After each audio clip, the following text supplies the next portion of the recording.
thank everyone that provided testimony on this particular bill. Those individuals are dismissed, and we're going to move now to bill number 34-0089. Bill number 34-0089, an act appropriating $920,000 to the Virgin Islands Port Authority for the construction of an aesthetically pleasing cruise bay fish market and to modify the existing concrete boat ramp and bulkhead at the Little Cruise Bay Dock, Cruise Bay Quarter, and appropriating $580,000 to the Department of Public Works for the construction of a boat dock and slipway at Enide Pond on the island of St. John, proposed by Senators Stephen D. Payne Sr. and Janelle K. Serow. Invited testifiers, Carlton Dow, Executive Director, Virgin Islands Port Authority; Derek Gabriel, Commissioner, Department of Public Works; Jean-Pierre Oriol, Commissioner, Department of Planning and Natural Resources; and Kendall Anthony, St. John Fisherman. Thank you so much, Madam Clerk. I'm going to allow you to put your name and title on the record, starting with the Virgin Islands Port Authority. Just name and title on the record. Yes, good afternoon, Mr. Chairman. I am Vincent F. Fraser, Senior Staff Attorney at the Port Authority. I'm here on behalf of Mr. Carlton Dow, the Executive Director of Port Authority. Thank you so much. Do we have anyone from Public Works, Department of Public Works?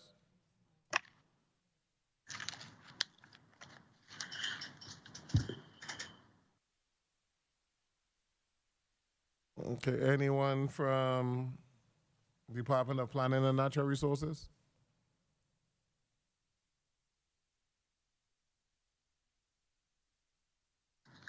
Mr. Anthony, can you put your name and title on the record?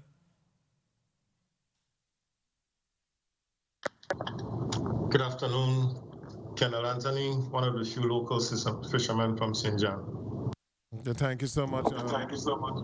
Colleagues, we're going to move to receive testimony from Attorney Fraser. I do know that Commissioner Gabriel and Oriel was contacted a bit late. I think Commissioner Gabriel is our filing, but I'm not sure if a representative will come on at a later point.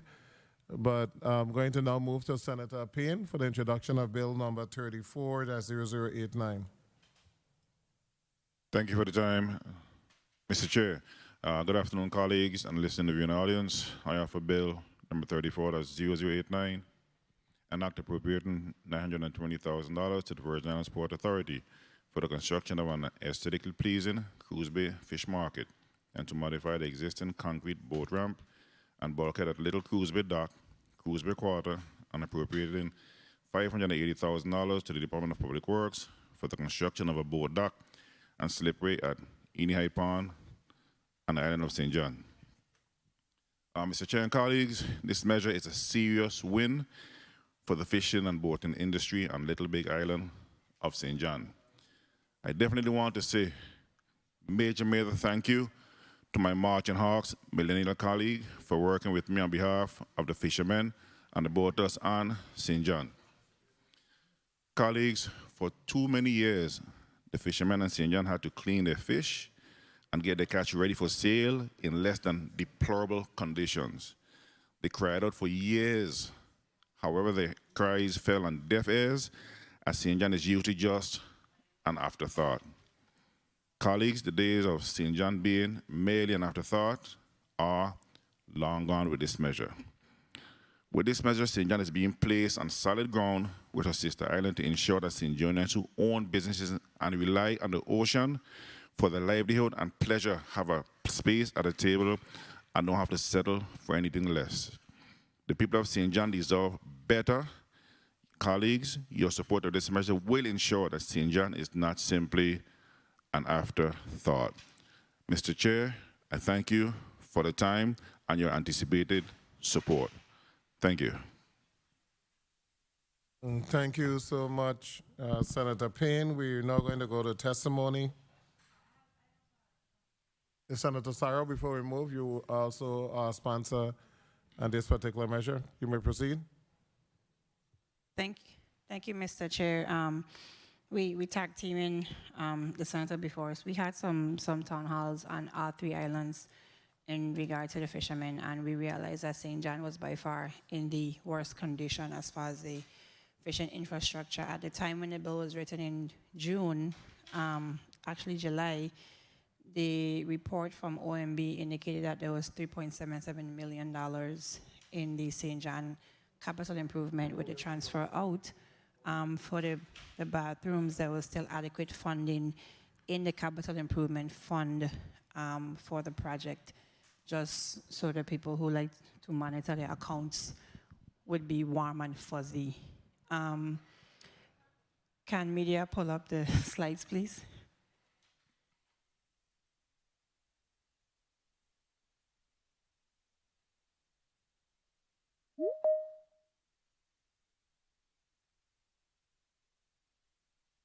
Oh, the slide is up. Oh, so.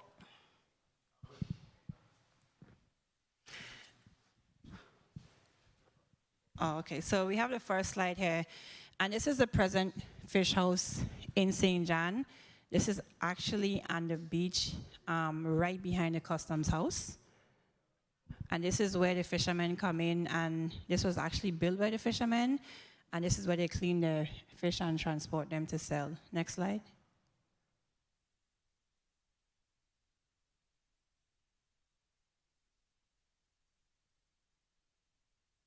Are we frozen?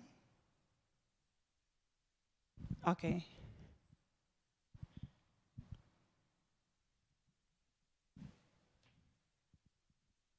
I think you went a bit too far.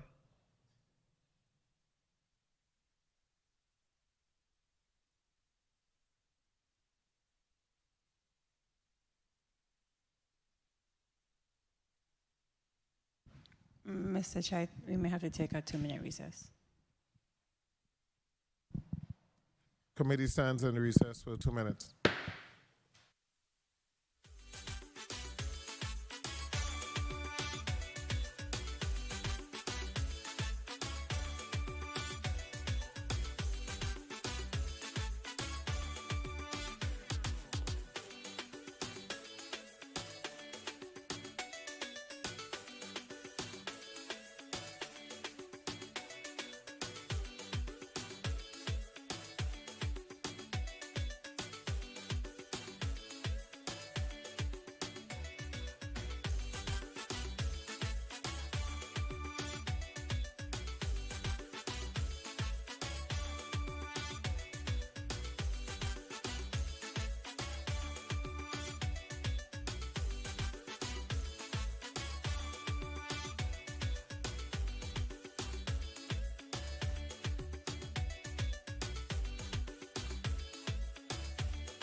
The Committee of Finance is back on the record. Senator Saro, you may proceed. Thank you, Mr. Chair. So we highlighted the fish house built by the fishermen, and this is where they clean their fish and transport them for sale. Next slide. And then, so note the fence. The fence is a point of contention because this is a fenced off area behind the customs building that the fishermen have to climb the fence because most times the gate is locked. Next. So when you come to St. John, there's a customs building, a yellow building, and it's fenced off again on both sides.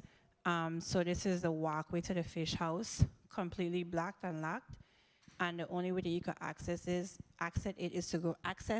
the fish house is to go by boat or through government house property on the backside through the bush.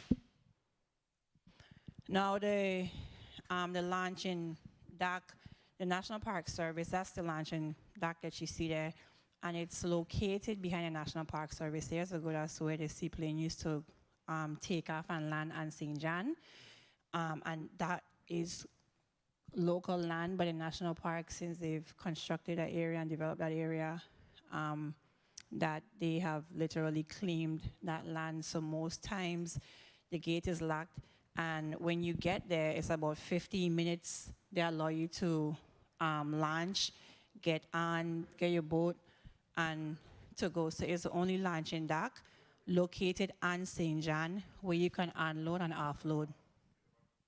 Next. This tree, this is after the fishermen clean their fish, this is the tree where they sell. Usually there's a scale hanging from the branch where the fishermen will go and sell, but then a no solicited sign was placed there recently, so the fishermen have no place to sell their product.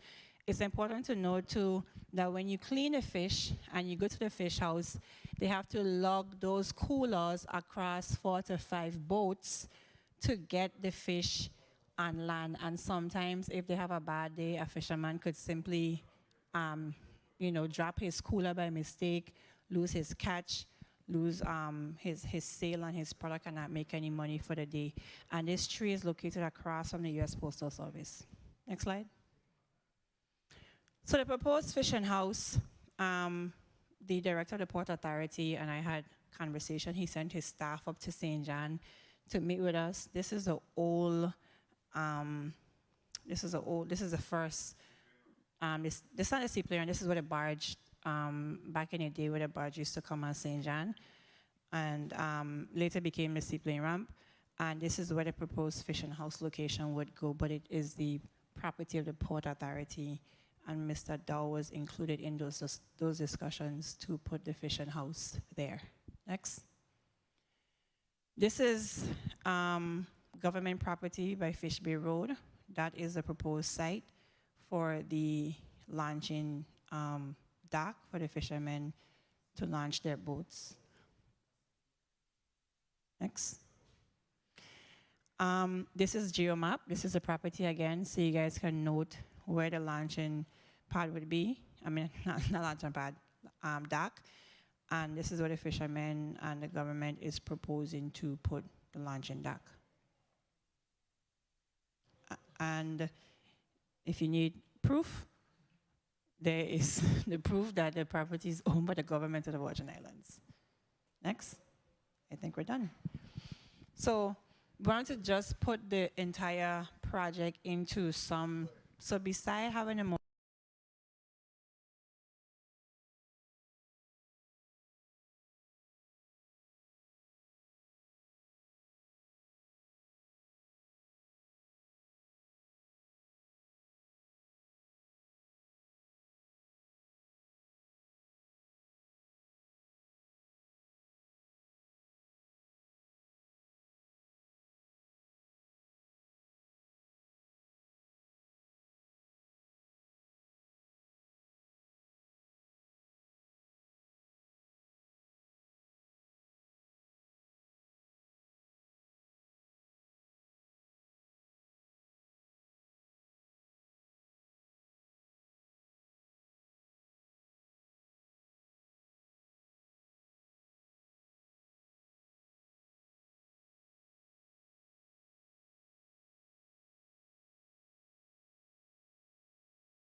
2020-0089, an act to appropriate $920,000 to the Virgin Islands Port Authority for the construction of an aesthetically pleasing fish market in Cruise Bay St. John, and to modify the existing concrete boat ramp and bulkhead at the Little Cruise Bay dock.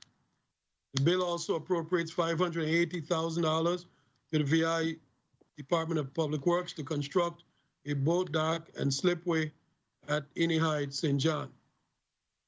Viper is in full support of the appropriation to build the fish market on Viper-controlled property adjacent to the Victor Sewer Marine Facility in Cruise Bay, St. John, and to renovate the existing boat ramp and bulkhead to be used by the fishermen.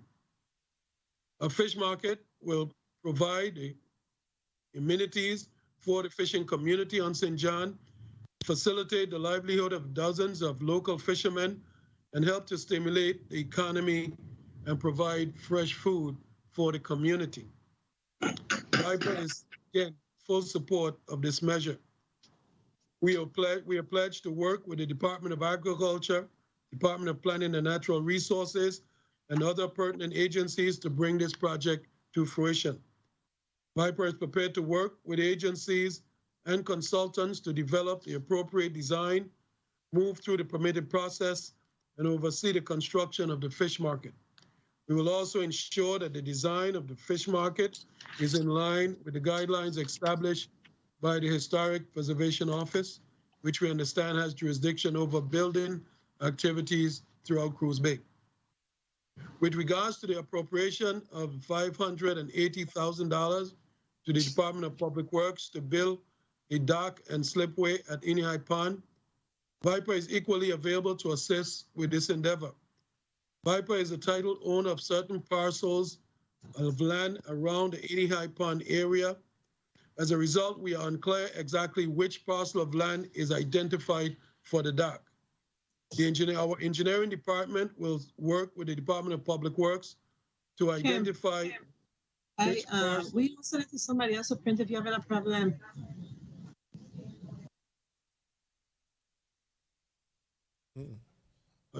Yeah, you guys are hearing some feedback? Okay, go ahead, Attorney Fraser. Yes. Viper's engineering department will work with the Department of Public Works to identify which parcel is most suitable for the project. Our marine manager has had discussions of this project with the sponsors, researchers, and has determined that the dock and the slipway will not necessarily interfere with the marine traffic in and out of the Theobald Moorhead Cargo Facility. Viper looks forward to working with all the agencies to make these two projects a success. I thank you very much on behalf of the Executive Director, and I will remain available to try to answer any questions concerning this matter. Thank you very much. Thank you so much, Attorney Fraser. Commissioner Oriole, you may proceed.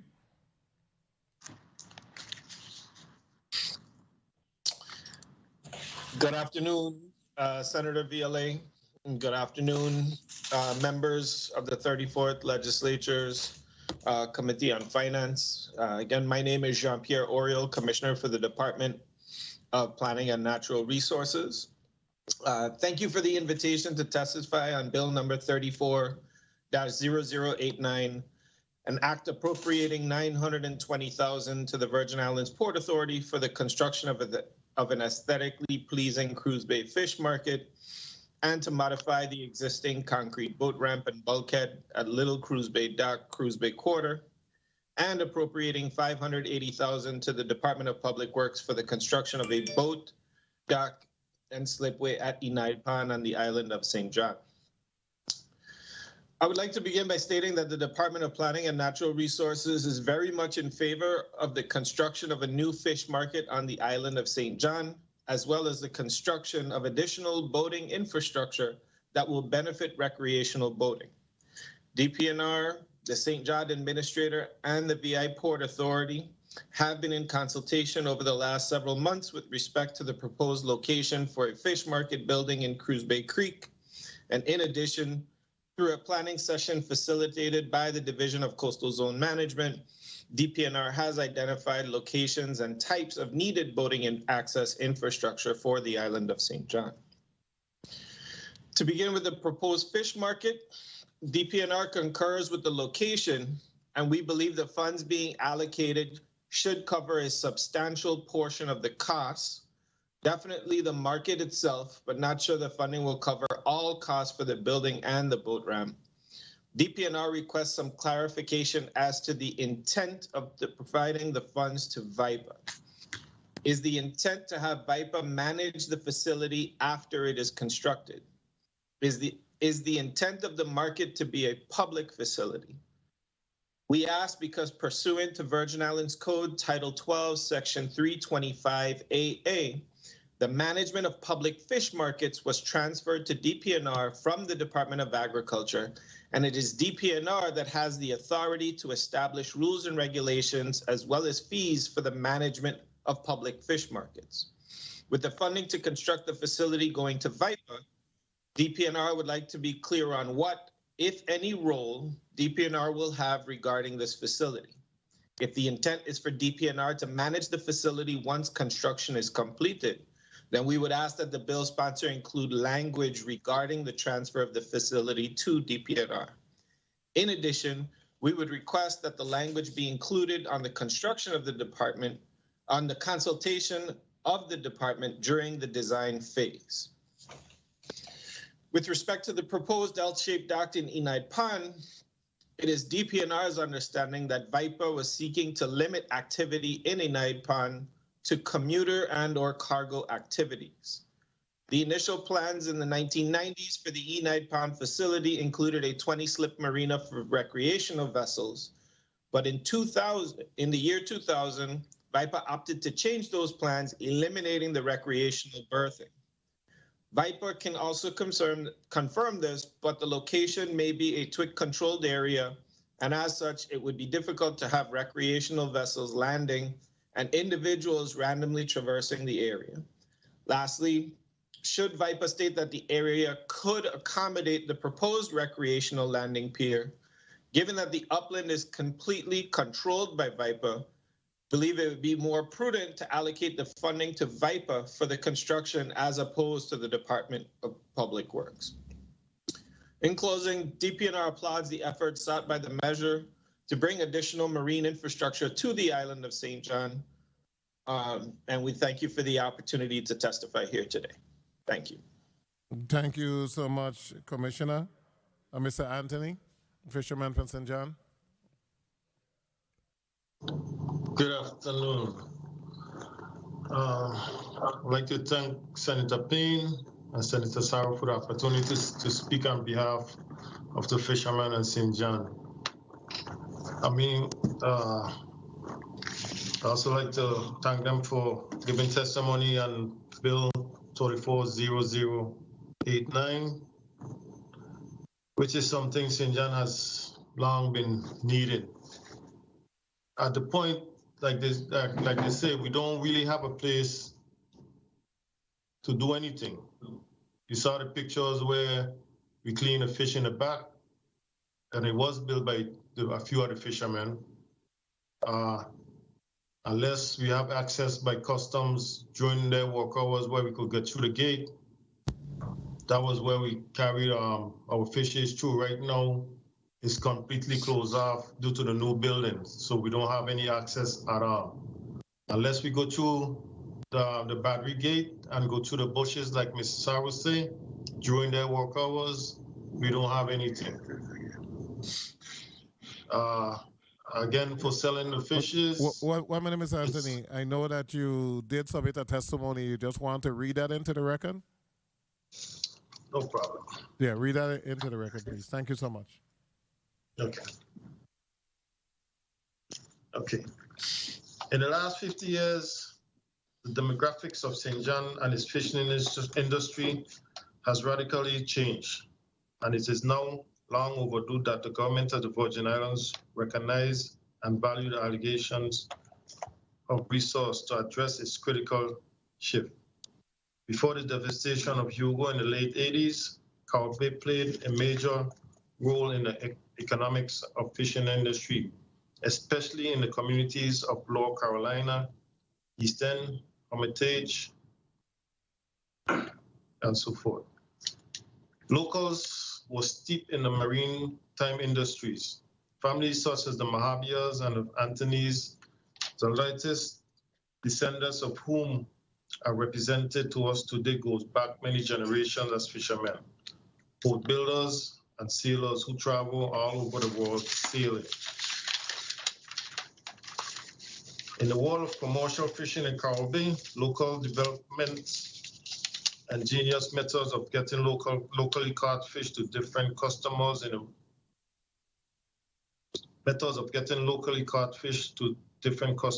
in a region. Those who caught fish in Caribbean who wanted to expand their markets share realized that rather than boating all the way around the eastern portion of the island, they came up with an ingenious idea of bringing their boats ashore to the narrowest portions of southern land and St. John. Use timber to push their boat across the part of land and at the northern end be able to re-embark into the northeastern water of the Atlantic, thereby giving them direct access by boat not only to the north shore of St. John, but also the southern side of Tortola. The strategy of using a narrow strip of land to cut time and generate new import. Mr. Anthony, give us 1 minute. I need to take a quick 1 minute recess. The committee stands at recess of 1 minute.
The Committee of Finance is back on the record. Mr. Anthony, I know that we had two different testimony and the one you were reading we did not have, so I'm going to allow you to continue back on the record with your testimony that was submitted. So you may now proceed. I apologize for the inconvenience. That's fine. Okay. The Honorable 34th Legislative Committee on Finance, non-committee members, and listening and viewing audience. My name is Kendall Anthony.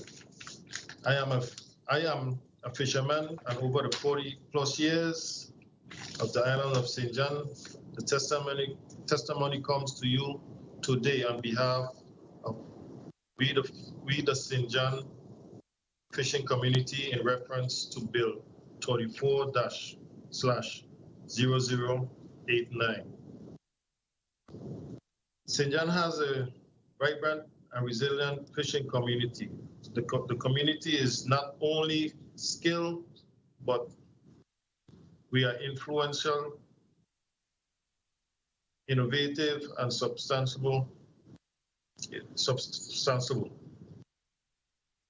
Most, if not all, of the fishermen of the fishing system and sites were created by us, the fishermen ourselves. Unfortunately, these systems and sites are now in jeopardy and have become a huge inconvenience to our fishing community. For example, to access our version of a fish house located behind the St. John government building, government house, also known as Battery, is currently restricted, creating a huge problem amongst us. The reason is in refer to the version of a fish house is because of minimum structure and size of the fish house.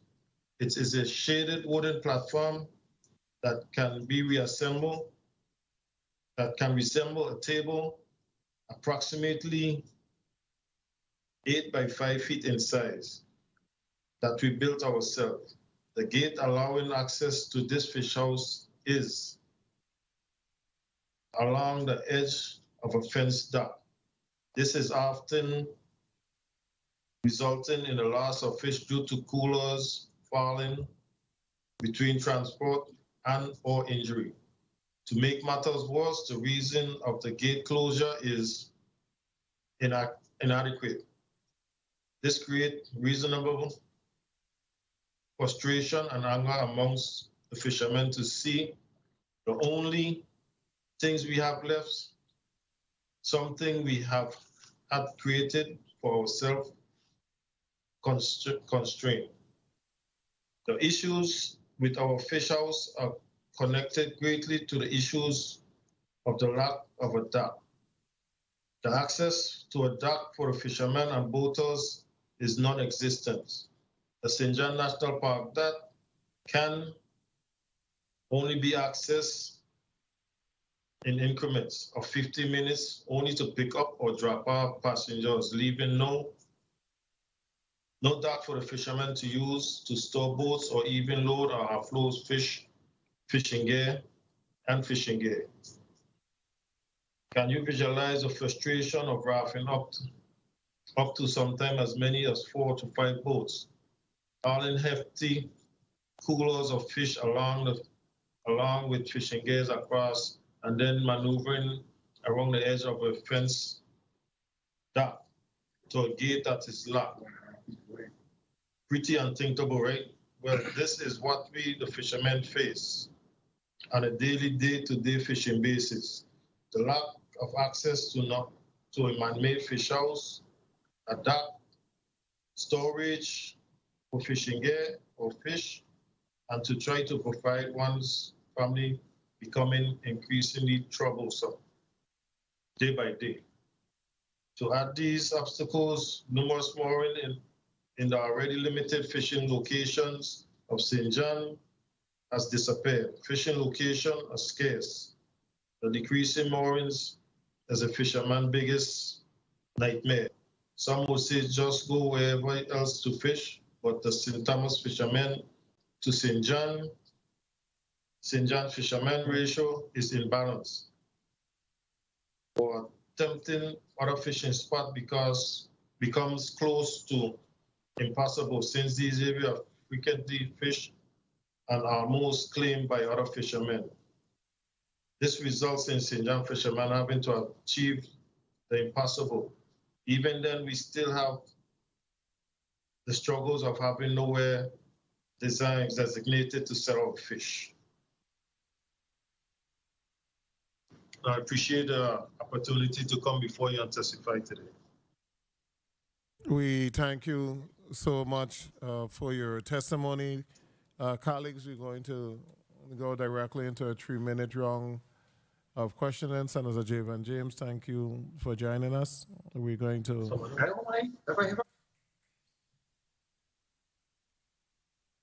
Yeah, we have one more testimony that we're going to read, which is the testimony from Department of Public Works. The commissioner have sent notification that he is off island and he would like his testimony to be read into the record. You may proceed, Madam Clerk. Dear Chairman Vialet, thank you for the opportunity to testify on the above referenced bill. I am currently out of the country and will be unable to testify today. However, I wanted to submit the following information for the committee's consideration relative to the proposed legislation, particularly the portion pertaining to the Department of Public Works to appropriate $580,000 for the construction of a boat dock and slipway at Enide Pond, St. John, Virgin Islands. Earlier this year, the bill's sponsor reached out to the department to request an estimate for this project. This price includes design consultation and construction of an L-shaped dock to be placed in the Enide Pond, adjacent to the Theobald Moorhead Dock and Terminal. While we stand behind the rough order of magnitude estimate provided at that time, it is important to note the estimate provided was done based on similar projects designed over the past years. Additionally, we have a number of concerns on this proposed measure. Number one, significant geotechnical studies by a qualified firm will need to be performed to determine if the proposed site is suitable for pilings to support a dock. The department does not have any qualified staff to perform such a study in-house. Additionally, more detailed design drawings, specifications, and scope will be necessary. This will also need to be done by a qualified design consultant. In its current form, the proposed legislation only funds construction. We recommend adding language that allows the department flexibility to use the funds for design, any necessary studies, and construction.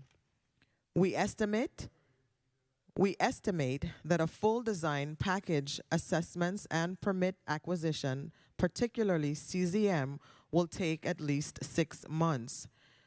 Number two, because of the proximity to the Theobald Moorhead Dock and Terminal, we believe we will also need to assess the impact to ensure the constant wakes from incoming and outgoing barges do not have an adverse effect on the new dock or its ability to serve the intended purpose.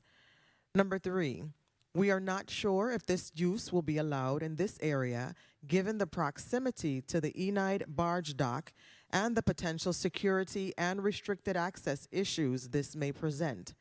Currently, that area is used for commuter and cargo-related uses by the Virgin Islands Port Authority. This proposed dock and slipway is very different than those functions.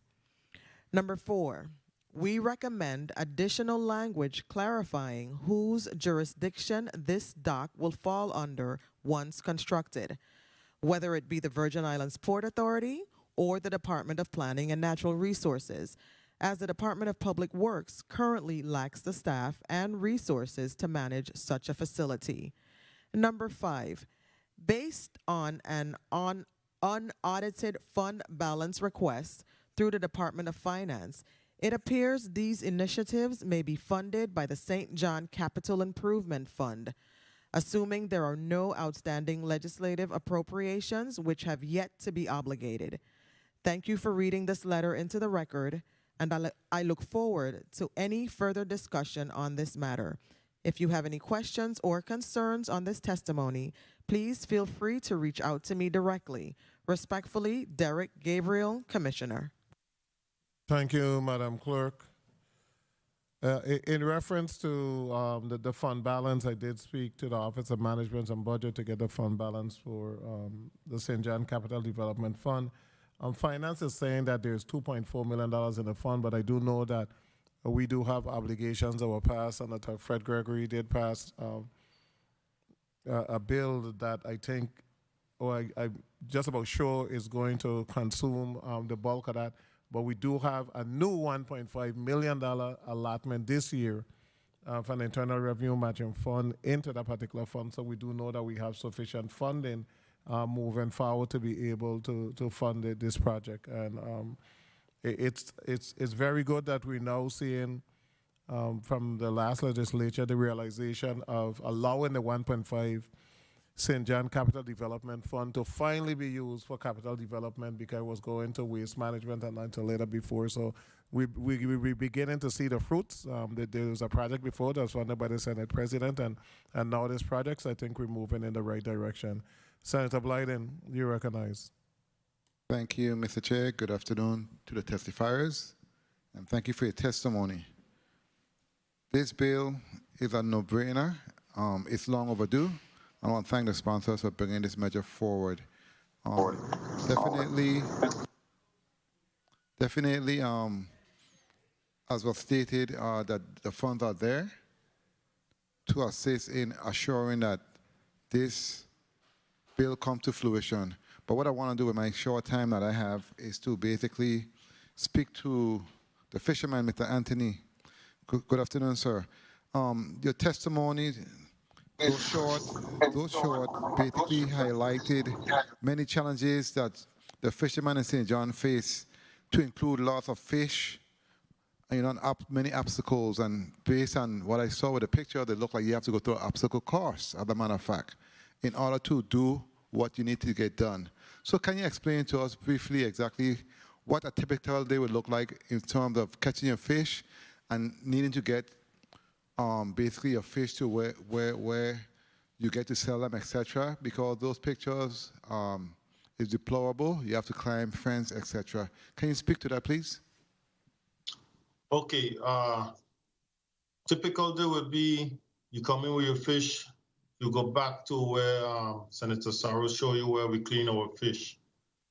That is out of the eyes of the public. So unless you call someone to tell them you're back there, no one knows you're there. People that would want to buy fish don't know you're there until you get out on the street to sell your fish.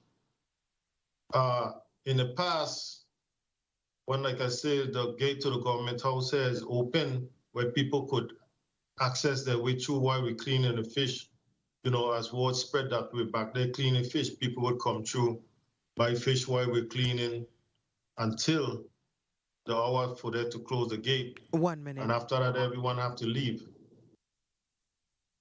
Excuse me? No, continue. Yeah, until, after that, everyone have to go out until we could get round to sell our fish. Before that, it was, we come in, we clean the fish, and then for those of us who had trucks, load the coolers in the trucks and go from house to house selling fish. Wow. So that is what we had, and we still basically do it, and sometimes, but like I said, again, from across from the post office, you have the sign there, but it's the risk that we have to take. Wow. It's the risk that we have to take, and then sometimes you have some of the coolers that leak, and I, for one, don't really appreciate the fishy scent of people passing back and forth. And for those of us who try to take the initiative of cleaning and washing down after to get rid of the scent, it's not a nice thing to be passing back and forth too. Time. Yeah, well, thank you so much for that explanation. It is clear that the bill is necessary, and for sure, you guys, once it's passed, you'll be moving. Once everything's complete, and I must say, I will sign on to the bill, and I want to thank the sponsors again, and thank you so much for your testimony and for hanging in there and being dedicated in respect to your craft and basically supplying fish for the people of St. John. Thank you so much, Mr. Chair. Thank you, Senator Blyden. Welcome, Senator Francis Heiliger.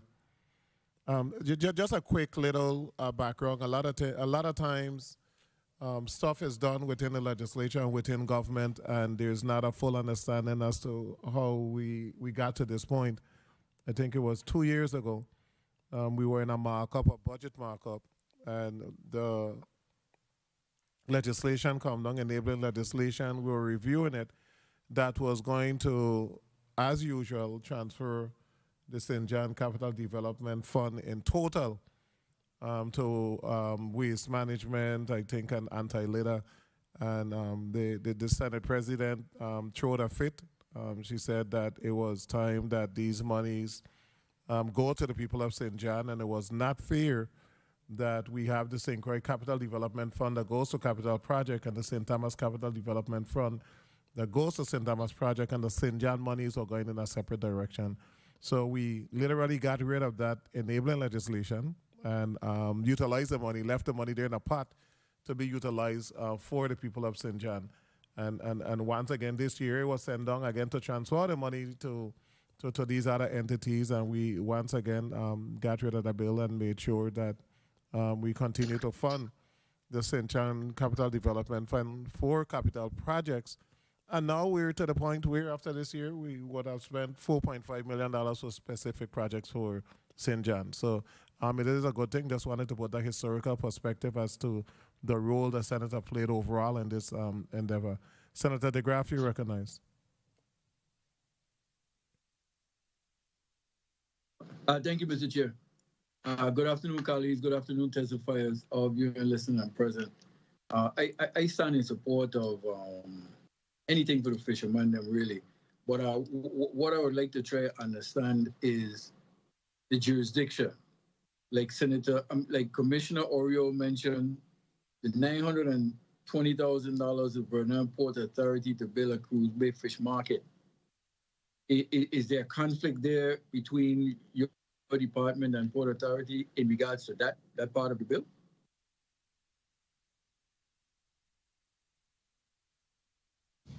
Commissioner Oriol? Okay, sorry. Yes, good afternoon, Senator. So I don't think there's a conflict there. I think what the department is asking for is, what is the intention of the bill's sponsor? I mean, the Port Authority, if it is going to build a fish market, can in fact build a fish market and manage a fish market like it manages its other properties across the territory. But what we're asking is for it to be clear whether or not this is to be a fish market that is managed by the department or not, because as of right now, the department has no stake in what's going on. And we just want to be clear as to what the intention is. Okay, so that would have to be spelled out in the legislation in regards to that part. I would say so. That's what we're asking for. If I may, Okay, good. if I may, good afternoon, yes, Attorney. As from the Port Authority perspective, we do not have any intention and did not understand that the Port Authority role would be to manage and maintain or anything with the fish market. It's our understanding that Port Authority was going to be a conduit to assist with one, making the land available, the dock area, since it is on our property. 1 minute. It would be made available. We may have to do some configuration of our security area, but we have no problem with that. And that it would be built. We would assist with coordinating the construction and whatever assistance is necessary. And then it would be managed by the appropriate government agency that has that as a mission, whether it be Planning and Natural Resources or Department of Agriculture. Okay, thank you for that, Attorney Fraser. Okay, so I guess, like you said, the legislation, we could figure that part out and correct that part. Now, also with the $580, there isn't anyone from the Department of Public Works, but I was just wondering if the Enide Pond does the Enide Pond come under Port Authority? Yes, it does. Okay, so for that part of Public Works building facility at the Enide Pond, is that any conflict? Time. Right now, as I indicated in my testimony, along the shoreline of Enide Pond is owned by the Port Authority, and there may have been a specific area that was designated for the building of this dock and slipway. Now, there may be other parts along that shoreline that may be more appropriate for the dock that is in mind. We are willing to make whatever area is necessary to make it available if there is need to shift it from where was identified. Again, it is our understanding that the construction would take place, whether by Public Works or whomever. We would make the land available. We have no objection. The marine manager has indicated that the area that was identified, it would not necessarily interfere with traffic in and to the cargo facility. So again, we would cooperate with whichever agency has to build it. And our understanding is that it would be a public facility, a public dock and slipway, not something private or under the TWIC, the security area. Okay, thank you for that. And again, it's just for my colleagues to take that into consideration, and if we amend what we have to amend to make this happen. I stand in support. Thank you for the time, Mr. Chair. Thank you so much, Senator DeGraff.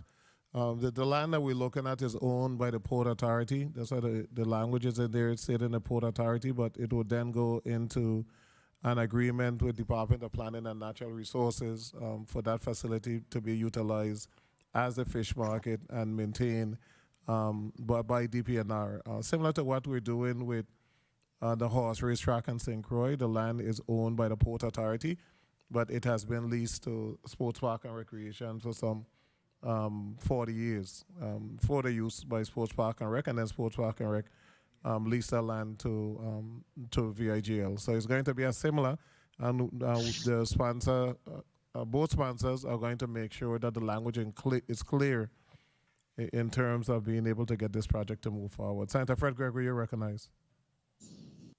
Thank you, Mr. Chair, and good afternoon to the testifiers. And Mr. Chair, thank you again for remembering the markup about 2 years ago when we went back and forth about utilizing the government utilizing the St. John Capital Development Funds for the purposes of what I said. I was very clear, for the purposes of picking up trash and cutting the roadside. And I didn't see how that was tied to capital improvement for the St. John district. So I want to thank my colleagues for supporting my concern and ensuring that we are now able to utilize the funds for its intended purposes. Now, since fiscal year, I think it's 2020, we set aside some $900,000 to the Virgin Islands Port Authority. And then in FY 2022, we set aside $900K for the Boynes dock, for the bathrooms, resurfacing of the dock, lighting, and generators, and a generator. We haven't seen any movement on those projects. We set aside most recently in our supplemental, and that was Bill 8401. In our supplemental, some $400,000 in Bill number 8, in Act number 8473 for the purposes of a multi-purpose center facility. I included that in our supplemental bill just this past month ago. And now we are looking for another 920 plus 580, which is 1.5 million. So in total, we're talking about $2.8 million. My question is, how is the Port Authority going to ensure that these projects move forward? Because as I indicated earlier, there is some $900,000 that's been sitting on the books since I want to say fiscal year 2020. 1 minute. So that's something that needs to be addressed, Council. Yeah. Well, certainly, Senator Fred Gregory, as you know, the Executive Director of Port Authority takes delight in going from project to project. So to the extent that there has been some delay, I know we've had changes in our engineering department that has caused us to fall behind in some of the projects that were scheduled before. So I can only offer the energy of the Executive Director to make sure that we fulfill these mandates that are given, including the one for the Boynes dock as well. And I believe Yes. some of that had started with the application before the Historic Preservation Committee. So we should be in that permitting phase. I would like to get a status update on that because it's been 2 years. Okay. So we Time. could go back to that. But one of the concerns that I have, and Mr. Chair, if you would allow me, one of the concerns that I have is the fact that the fish market will be built by the Virgin Islands Port Authority, and another entity would be responsible for managing it. And I know that the Virgin Islands Port Authority is a revenue generating entity. And we don't want down the road, because I experienced that when I worked there with some submerged land fees. Down the road, a new executive director comes in and say, oh, this property belongs to Port Authority, so we have to lease it. You guys have to pay a lease on it. We have to ensure that there will be some agreement in place, some long-term agreement in place. I know that you can't legislate everything, but I see that potentially becoming a problem down the road. So we need to make sure, whether we indicate in the legislation by an amendment, that the Virgin Islands Port Authority shall engage in an agreement with the Department of Planning and Natural Resources once this entity is built free of charge, or whatever that terminology should say. But my concern is that a director down the road will come back and make issues as relates to paying out on that particular property. Any concerns there? Yeah, if I may, Senator, with or without it being in the legislation, what you've said is correct. In the past, decisions were made, actions were taken, and there was no paper trail. We have changed from that now, and certainly, even if it's not in the legislation, if the intent of the legislature is that another agency will manage this facility, certainly there will be an agreement, a documentation that, for the purpose of history, and those coming behind will know what the arrangement is, whether it is an indefinite or long-term lease agreement or MOU, some type of joint management document. But there will certainly be documentation on any of these facilities that would be managed and operated by another agency. Thank you, Council. Somebody needs to mute their device. We're hearing a lot of background noise. But definitely, Senator, we will make sure that there's some type of long-term agreement. I totally agree. And we will even see as to whether or not we can language that before this bill is passed. Senator, carry on, you're recognized. Thank you, Mr. Chair. It's clear that there's a need in St. John for this, and it's long overdue. We hear testimony from everyone, and especially hearing it from the fishermen and hearing what they have to go through in order to clean their fish and be able to sell their fish. It's unbelievable. And it's about time that we do St. Jonians right, and we provide this venue so that they can continue to provide the services to the St. John community. So I would like to commend the sponsors of the bill for bringing this bill forward. I do have some concerns that were brought out by some of my colleagues and also in the testimony. glad to hear that some of the language within the testimony would be clear up and amendments would come forward that I think are necessary in order so we don't have any confusion and we're clear which entity is responsible for what. The other thing that I think is quite important is to ensure that the funds are available. Hearing the chair for the Finance Committee saying that there's more funds that are coming in for this fiscal year, so that gives us some sort of assurance that the funds will be there and that the work will be done. I do have a question, but there's no one here really representing the Department of Public Works. I know the commissioner excused himself and sent his testimony, but I think it would have been good to have a deputy and assistant commissioner here to maybe represent the commissioner and the department and be able to answer some of the questions regards to the Department of Public Works. 1 minute. Let me just ask Commissioner Oreo, you did presented some concerns, and I think Attorney Fraser kind of clarified that because of the area where the proposed dock will be, it's in close proximity to the other dock where you have traffic, cargo, and you also have individuals that come and go through the ferry. Now, there are some concerns you mentioned regards to restrictions. Can you please, once again, share a little bit, what are those concerns that you have, Commissioner Oreo? Good afternoon, Senator. So really, it was for, I'll preface this by saying I've been at DPNR for a while now. And the Enide Pond project, Turner Hole, way back when, that project started off and it had many different types designs for what it would be.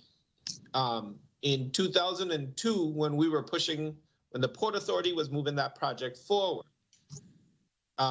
previous design plans for that facility, that location, with respect to a mixture of both commuter traffic as well as the recreational boat traffic. Time. It was the goal, and Mr. Chair, if I may proceed. Yes, go ahead. So it was my recollection that one of the things that the Port Authority wanted to do was separate out those two types of vessel traffic. Particularly now as things have evolved and we do have certain restricted areas, there's certain areas that become TWIC controlled. So it was just to state that because the funding was going and gearing towards the Public Works, but it's the Port Authority who actually has most of the upland right in there, that the Port Authority would be best to speak to what is the overall vision, what is the overall development intention by the Port Authority for that location, because it was my recollection that they were trying to not mix the recreational vessel traffic with the commuter and cargo traffic in that area. But again, if it can be accommodated where we don't have a number of concerns regarding what the additional security is, then that would be for the Port Authority, who has the control over most of the upland, to make that determination.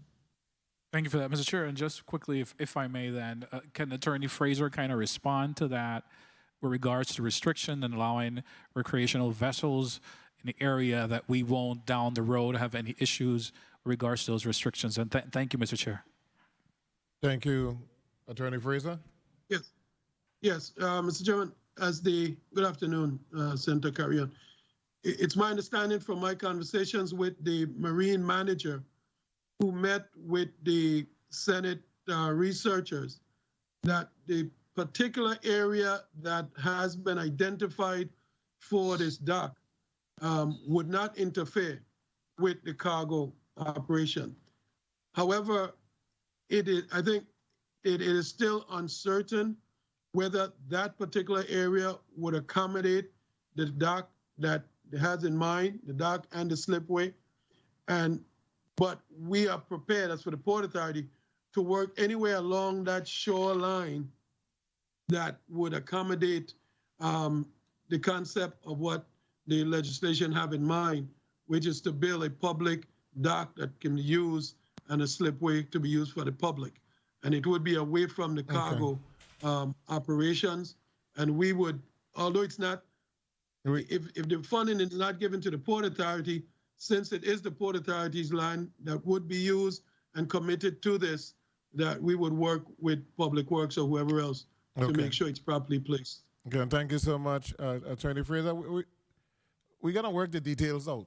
The good thing is that it's Port Authority land, and we can work the details out. The funding is one of the most important component. Senator Johnson, and some of the senators over here have a flight to catch, so I'm trying to get this one in before they have to leave to St. Thomas. Senator Johnson, go ahead. Good afternoon. Thank you very much, Mr. Chair. We have a lot of available bed and breakfast here for them so they could spend the time in the Big Island. I really want to say kudos to the sponsor of this piece of legislation. It's something that's well needed. It's something that's been discussed for years. I've been traveling to St. John a lot, speaking to different, people on that island, and this is something that's well needed. So it's something that we definitely will have to make sure that we get the two different agencies together with some kind of a memorandum of understanding, whatever it takes to make it happen. And it sounds very clear that the Port Authority is in support of this initiative and making sure that they do go forward. I have pretty much just one question for Commissioner Oreo. Once this project is complete, do you have the staff that it will take to, manage and supervise this market, Commissioner Oreo, or you will be needed additional staff to manage and maintain this facility? Thank you for the question, Senator. We have the staffing. Right now, we've created within the division some capital project managers, but then we also will have, in any fish market that we have, we're placing port samplers and a small office space. It's the way we're designing the markets now. So it would be our intention to actually put somebody physically in there to represent the department and then collect the adequate fees in order to keep up with the maintenance of the facility. All right, good to hear that. And hopefully, I'm quite sure your agency will be fully involved in the design of what needs to be done for a fish market to make sure that St. John have a beautiful design and well-accommodating fish market. So I thank you very much for that time, Mr. Chair. Thank you very much. Thank you, Senator Johnson. Senator Francis. Thank you very much, Mr. Chair, and good afternoon to everyone. I first want to join in commending Senator Fred Gregory for her insistence in the proper use of the St. John Fund and to ensure that the funding was St. John Capital Improvement Fund, and to maintain that that funding should be used for projects for St. John. So kudos in your assistance in making that happen. I wanted to ask Commissioner Oriol, in respect to the territorial efforts to build out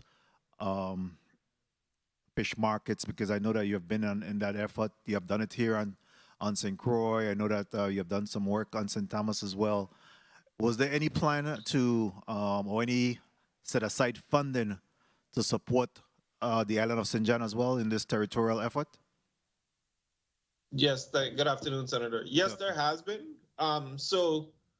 Even while we speak right now, as I indicated in my testimony, myself, the St. John Administrator's Office, members from the Port Authority, we've been discussing this to the point where DPNR actually has prepared already an RFP for the design of the fish market to go out. That was our intention prior to receiving notice of this invitation on Friday. So it was the intention to go out there, get the designs done, and then plan out. We had a project estimate based on costs for St. John. And so the idea was to first get the design going, and then we would be able to access different funding. But the department's efforts to build a fish market on St. John actually partner with the Port Authority from years before as well. Yeah. I believe it was 2014. 1 minute. Where there was set aside, but it was actually in Enaid where that the fish market were to be constructed.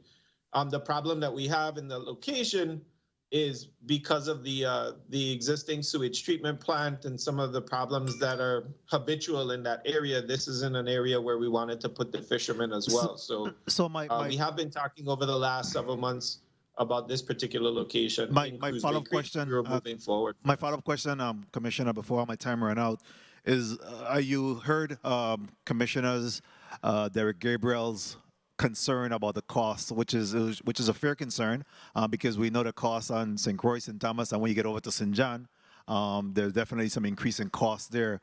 Do you believe that there are additional funding to support this project to see into completion based on the funding that you may have available for the territorial fish market in addition to the money that's being asked for this particular project?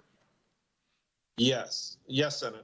Very well. Have there been any discussion? We're estimating the actual structure at about $900,000. Very well. Have there been any discussion, a collaborative discussion between Viper, DPW, and DPNR in regards to this particular project? Yes, just last week, as a matter of fact. Good enough. And my final question, Mr. Chair, if you would allow, good to see you, Mr. Attorney Fraser. It's been a while.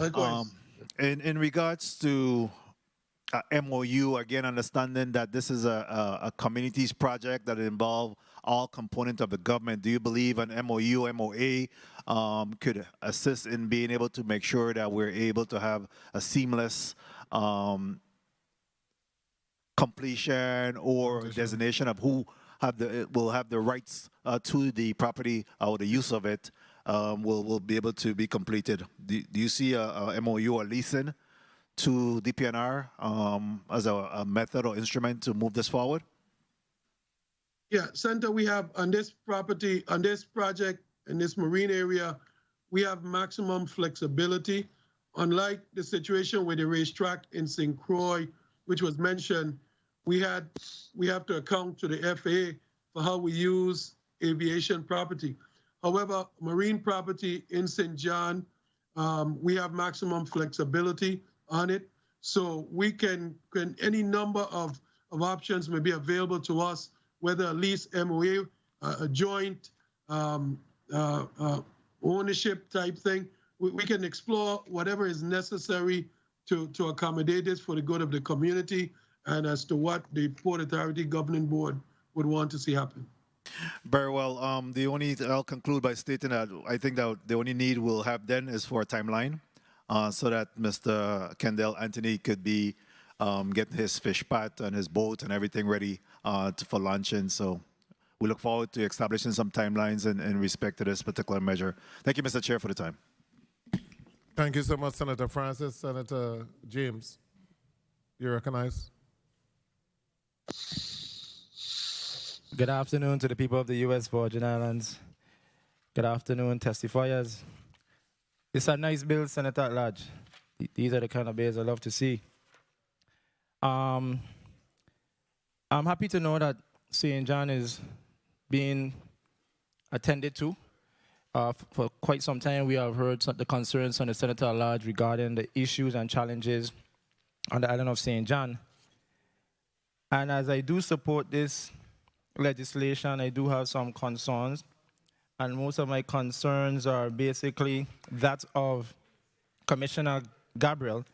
I'm not going to sit here and sound like a broken record, but in his testimony, he made mention of several things that stood out to him.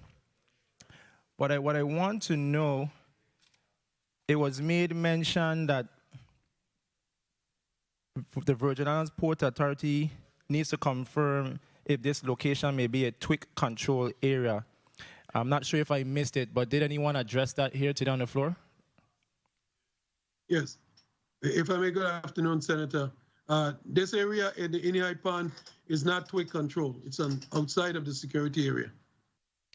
Awesome. So that could have been done with a simple phone call, but making it seem here in the testimony as if it's a TWIC control area. That's a simple phone call. And he also made mention from the fishermen that there is a sign that says no soliciting. Who put up that sign? That was DPNR? Where that sign came from? Who is enforcing that?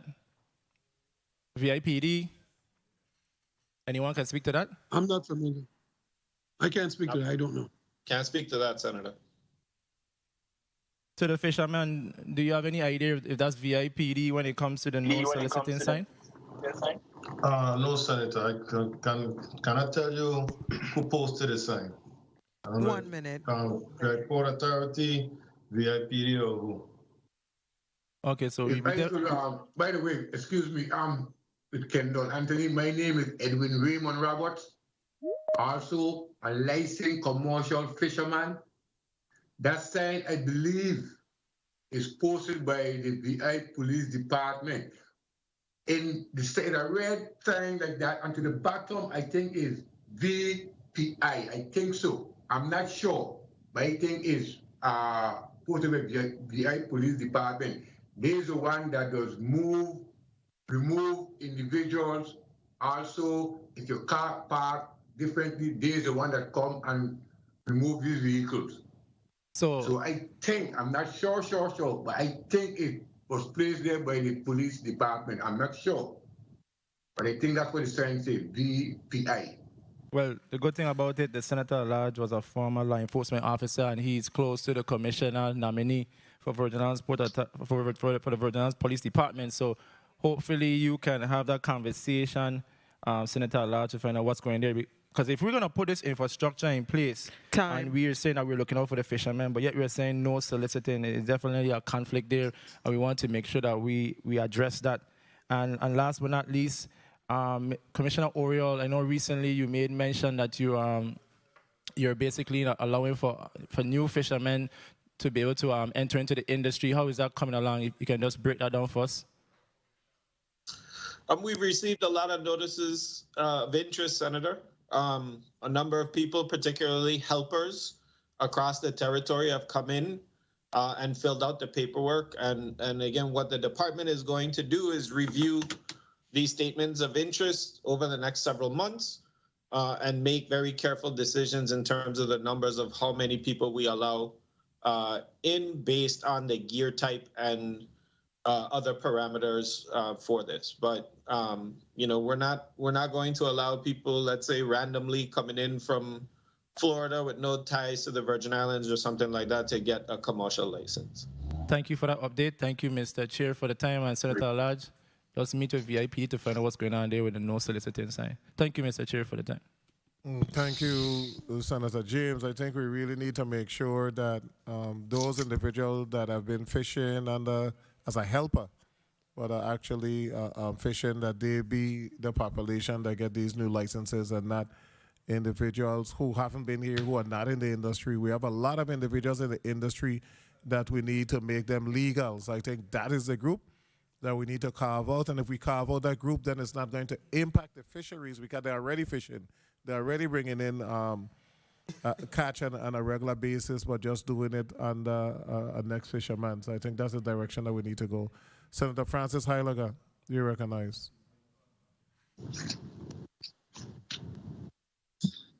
Good afternoon to my colleagues.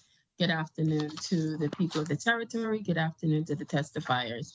I want to say I do appreciate this piece of legislation, which I too have signed on. Agriculture, when it comes to fishing, is one of the most robust aspects of agriculture here in the territory. I know we put a lot of effort into trying to push agriculture, but fishing, you know, is really been on point, and anything we have to do to assist them to get the job done, I am in full support of. Now, what I want to ask to the fishermen, what kind of economic impact do you see by having this marketplace and these slips built specifically for the island of St. John? What do you see once they're completed? I see a big improvement because now we do sell to some of the restaurants. You know, you do have a lot of you do have a lot of tourists that comes that ask for fresh fish. Okay. A lot of times, like I said before, where we were located, no one knows we were there until we get out on the street. Sometimes the length of time it takes you to clean fish is late in the afternoon. A lot of people gone home by chance. A lot of people coming back out to dinner. They're not gonna lug around any fresh fish. Okay. So this would definitely help you not only with the selling of your fish, but also pushing the economy as well. So that's a plus. It is a plus. Could I add something to it? Oh, go right ahead, sir. Okay. Go ahead. Edwin Roberts. Also, with this fishing market that's supposed to be done, right? Hopefully we get it. This will be like a classroom to the younger generation. Right now, my boat down. I don't put a unit and the engine. I have so many little young boys and girls, young men and young women want to go fishing. That little building that the arm could get put up could be like a classroom for me, because I retire, could sit down and explain to them, show them things, how to tie a knot, how to fix your line, and these different things. Where to fish or where you can't fish, and these different things. It would be like a classroom, which would be a big improvement. So to pass on the generational knowledge. There you go. There you go. Excellent. There you go. I think that would be excellent. I want to speak to Commissioner Oriol. Earlier when you said specifically a lot, what exactly, could you give me some kind of ballpark of what you would say a lot in regards to these applications that came in for fishery, or like a ballpark, so I could know exactly what a lot means? So, Senator, it really depends, and good afternoon. It really depends on the type, the gear type and such. You know, we have species that have annual catch limits on them, like lobster and conch. And so we have to be very mindful of the amount of people we let in for those species, because... Well, I'm not worried about what your final decision is going to be. I'm trying to get an idea of the amount of people that's interested in this aspect of agriculture. So you had just said a lot of people had approached. So I'm trying to get a number. Was it 5, 100? Like, give me an estimate. So we've received approximately 40 applications in each district thus far within that first week. Okay, so that's about 120 so far. Yes. Oh, district would be about 80. Okay, thank you so much for that. Okay. I also wanted to ask a question in regards to, you had touched on that this was a project you guys had already begun to initiate prior to even knowing about this piece of legislation.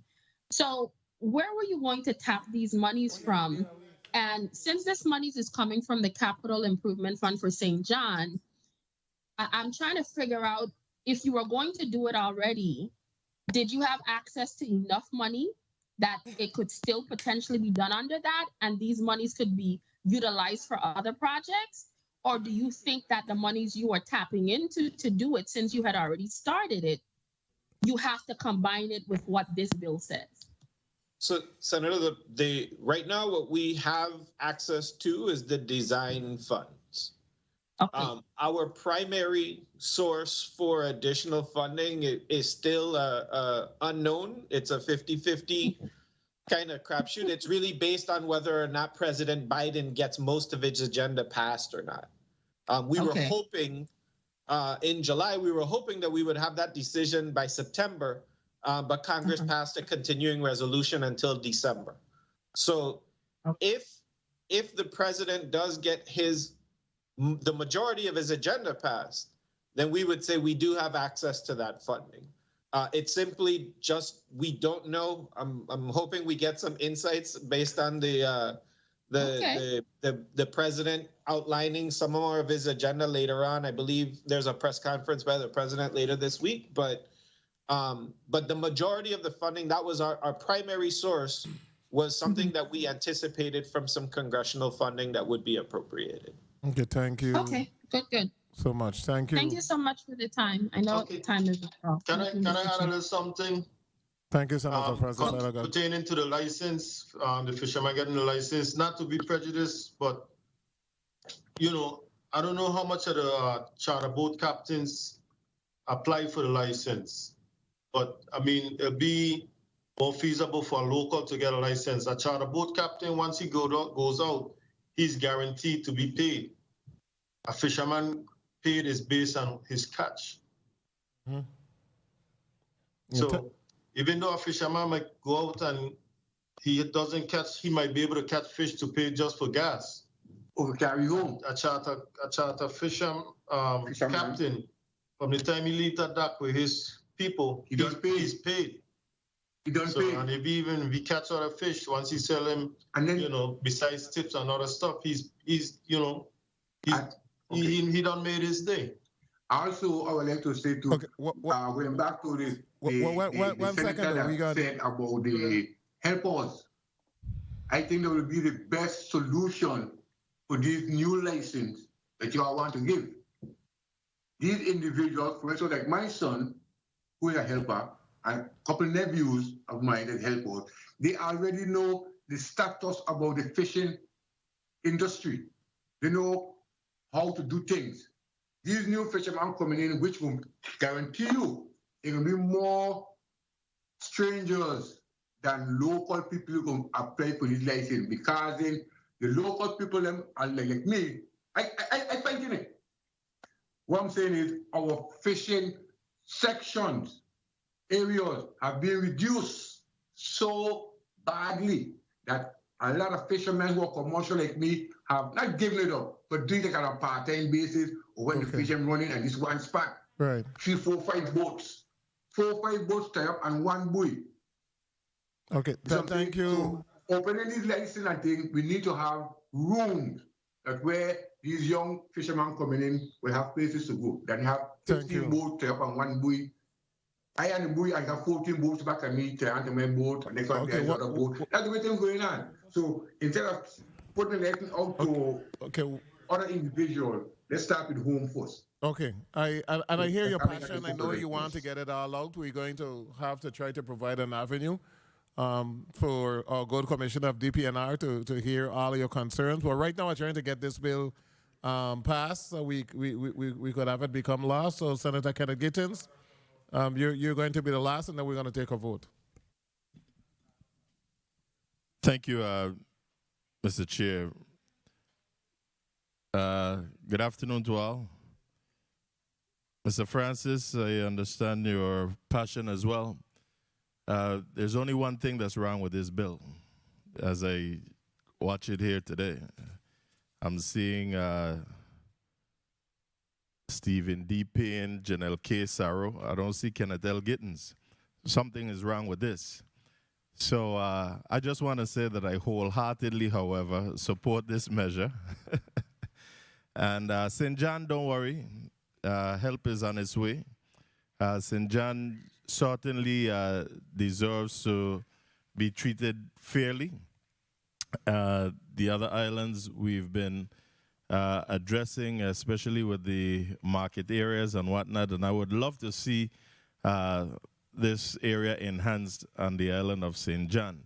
This not only continue to better the quality of life for Virgin Islanders, but it also enhances the visitor experience to the island of St. John. One of the first things you see as you roll into Cruise Bay is all the boats and whatnot, but that's only about charters, or mostly about charters and whatnot. We want to be able to see our fishermen and women in action, and seeing a lot of our fish on display, etc. And again, like I said, not only bettering the quality of life for us as Virgin Islanders, but expanding on the visitor experience. At the appropriate time, and I'm not a member of this committee, so I won't be voting on this measure today, but it has to go to rules or directly to the floor, and at the appropriate time, I'll be supporting this. So again, St. Johnians, Mr. Francis and your colleague there, help is on its way. Thank you so much. Thank you, Mr. Chair. Thank you so much, Senator Gittins. Senator Payne and Senator Sarro had an opportunity at the very beginning to clearly outline what this bill is trying to accomplish. So we're going to go to a motion. I want to thank all the testifiers for your testimony. We're going to go directly to a motion, and then we'll be able to dismiss the testifiers. Motion. Motion, Mr. Chair. Senator Sarro, you're recognized. Thank you, Mr. Chair. I move that Bill number 34-0089, an act appropriating $920,000 to the Virgin Islands Port Authority for the construction of an aesthetically pleasing Cruise Bay Fish Market and to modify the existing concrete boat ramp and bulkhead at the Little Cruise Bay Dock, Cruise Bay Quarter, and appropriating $580,000 to the Department of Public Works for the construction of a boat dock and slipway at Enid High Pond on the island of St. John be approved by this committee and forwarded to the Committee on Rules and Judiciary for further consideration. I so move. Motion made by Senator Saru, seconded by Senator Blyden. Senator James, roll call. Senator Marvin A. Blyden. Senator Blyden, yea. Senator Samuel Carrion. Senator Carrion, yea. Senator Dwayne M. DeGraff. Yes. Senator DeGraff, yea. Senator Donna A. Fred Gregory. Yes. Senator Fred Gregory, yea. Senator Javon E. James Sr. Senator James Sr., yea. Senator Janelle K. Sarow. Senator Sarow, yea. Senator Kurt A. Vialet. Yes. Senator Vialet, yea. Mr. Chair, you have 7 yeas. Thank you, Madam Clerk. Bill number 34-0089, an act appropriating $920,000 to the Virgin Islands Port Authority for the construction of an aesthetically pleasing Cruise Bay Fish Market and to modify the existing concrete boat ramp and bulkhead at the Little Cruise Bay Dock, Cruise Bay Quarter, and appropriating $580,000 to the Department of Public Works for the construction of a boat dock and slipway at Enid Pond and the island of St. John, has received a favorable vote in this committee and will be sent to the Committee of Rules and Judiciary for further consideration. Point of person privilege, quickly, Senator Saru. Thank you, Mr. Chair. I wanted to thank my colleagues in this committee and Senator Payne for teamwork, collaboration on the legislation. Public Works did give us the amount of what the dock would be, and of course they'll have to manage it as what they would do as engineers, and that included all of the studies. And then we also, we've met with almost every agency, but moving forward, we'll have another working meeting again. So by the time it makes it to the Committee on Rules and Judiciary, we have worked out the jurisdictional issues, because what the parties agreed on when the legislation was written, that has changed today. And some will swear we didn't have a conversation, but we had some discussion. So we don't have a problem working together between Senator Payne's office, myself, and the relevant agencies in working out the concerns as outlined today. So colleagues, thank you for your support. Thank you, Senator Saru. Those testifiers, I want to once again thank you for your testimony, and the committee will take a 1-minute recess.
The Committee of Finance is back on the record. Madam Clerk, can you read the last item on the agenda? Bill number 34-0070, an act amending Title 33, Virgin Islands Code, Subtitle 1, Part 1, Chapter 3, Section 54B, relating to the remittance of the hotel room tax to the government from travel organizations and requiring the Director of the Virgin Islands Bureau of Internal Revenue, with the assistance of the Commissioner of Tourism, to enter into an agreement with all travel organizations that offer sleeping accommodations in the Virgin Islands to collect the hotel room tax required under 33 Virgin Islands Code, subsection 54, proposed by Senator Samuel Carrion. Thank you. Go ahead. Invited testifiers: Joel Lee, Director, Bureau of Internal Revenue; Joseph Baschulte, Commissioner, Department of Tourism; Lisa Hamilton, President, USVI Hotel and Tourism Association; Allison Degazon, Director, Bureau of Economic Research; and Richard T. Evangelista, Commissioner, Department of Licensing and Consumer Affairs. Thank you so much, Madam Clerk. I'm going to, at this point, allow the bill sponsor to speak to the bill. Senator Carrion, you're recognized. Good afternoon once again to you, Mr. Chair, to my colleagues, testifiers, and to the people of the Virgin Islands.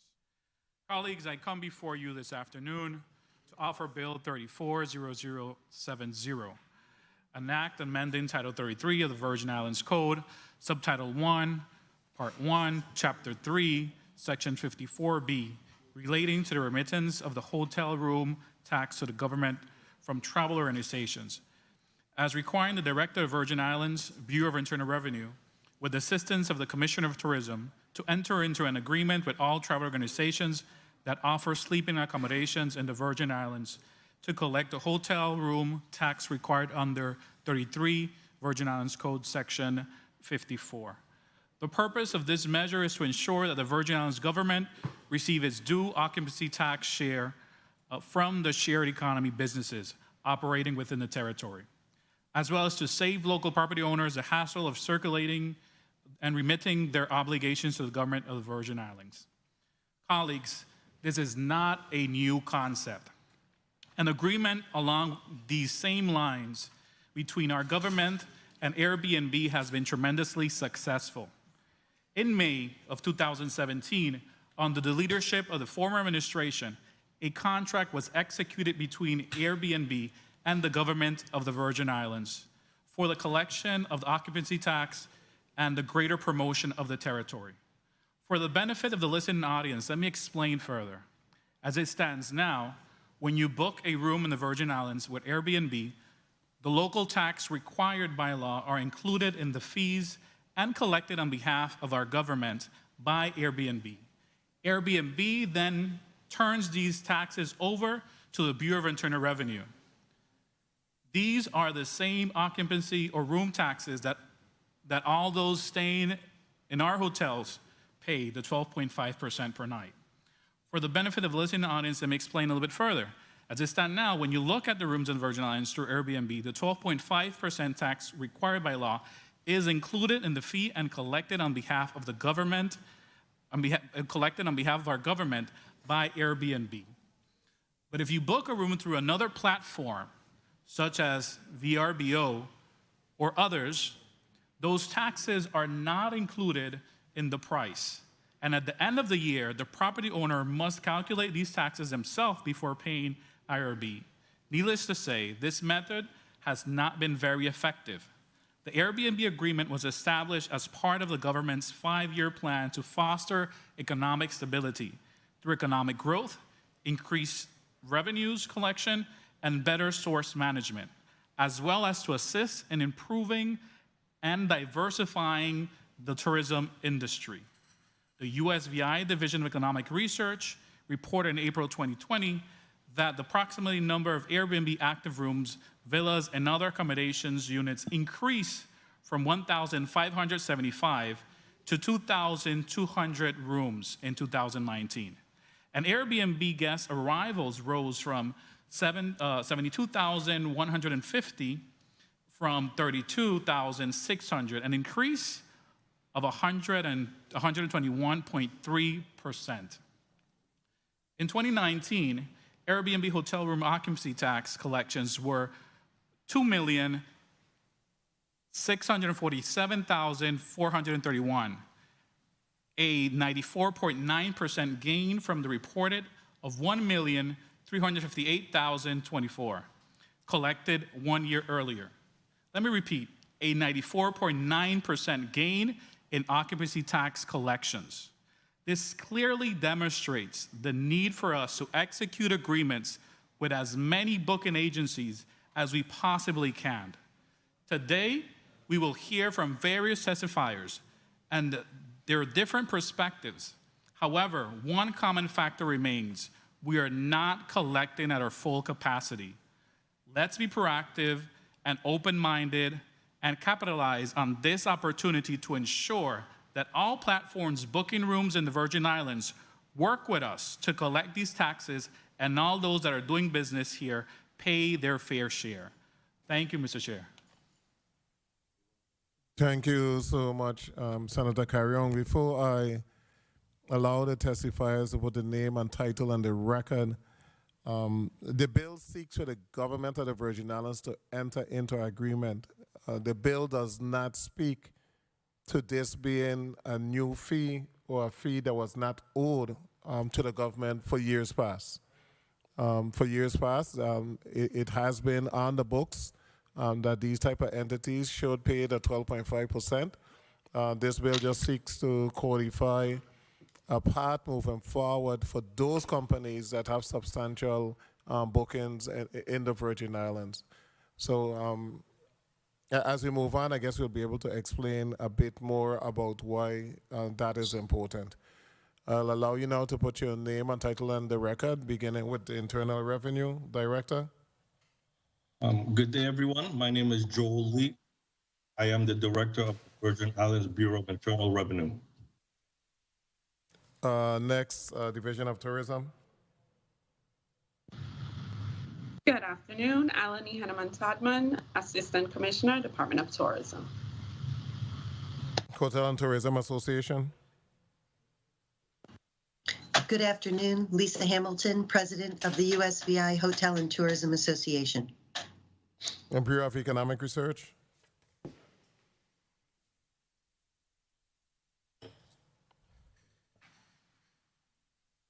Director Degazan. DLCA Commissioner. Good afternoon, Commissioner Evangelista for the Department of Licensing and Consumer Affairs. Good afternoon, Senator Villing. Thank you so much. We will now proceed with testimony, and we'll begin with Mr. Lee. Director, you may proceed. Greetings, Honorable Kurt A. Viale, Chairman of the Committee on Finance, and all other honorable members of the 34th Legislature present. Greetings to persons present in the chambers and the listening and viewing audience. I am Joel A. Lee, Director of the Virgin Islands Bureau of Internal Revenue. I appear before you today to offer testimony on Bill number 34-0070, which seeks to do two things. First, it seeks to amend Title 33, Chapter 3, Section 54, Paragraph B1 of the Virgin Islands Code, inserting or pursuant to a government contract with travel organizations that offer sleeping accommodations in the Virgin Islands after innkeeper. Second, it requires the Bureau to enter into an agreement with all travel organizations that offer sleeping accommodations in the Virgin Islands, including but not limited to Home Away and VRBO, to collect and remit the 12.5% hotel room tax required under 33 Virgin Islands Code Section 54. If passed, the law would require the collections and subsequent payment of hotel room tax by any online marketplace that connects hosts, the owners of rental spaces, with travelers seeking sleeping spaces. To be required to collect and remit the hotel room tax, the online marketplaces must first have a government contract in place that provides the mechanism for the collection of these funds. Under VI law, the collection of the hotel room tax lies with any and all individuals who register guests in hotels and other spaces for a period of time of the rental or lease that is less than 90 days. The collection agreement would allow the online marketplaces to stand in the shoes of the owners of the hotels, villas, apartments, or other physical spaces rented in the Virgin Islands. The online marketplaces will have to agree to take on this responsibility and remit those funds to the government of the Virgin Islands. The Bureau stands ready to meet its obligations under this proposed legislation. However, it would require that the other parties be willing and ready to also fulfill the obligations within agreement. As you know, these online marketplaces are not within the jurisdiction of the Virgin Islands and may not be willing to expand their services to collect and remit these hotel occupancy taxes to the Bureau, and the Bureau will have no control over that. For example, Airbnb's headquarters are in Ireland. It was the USVI Department of Tourism who initiated the contact with Airbnb for their own purposes and subsequently invited the Bureau to the table.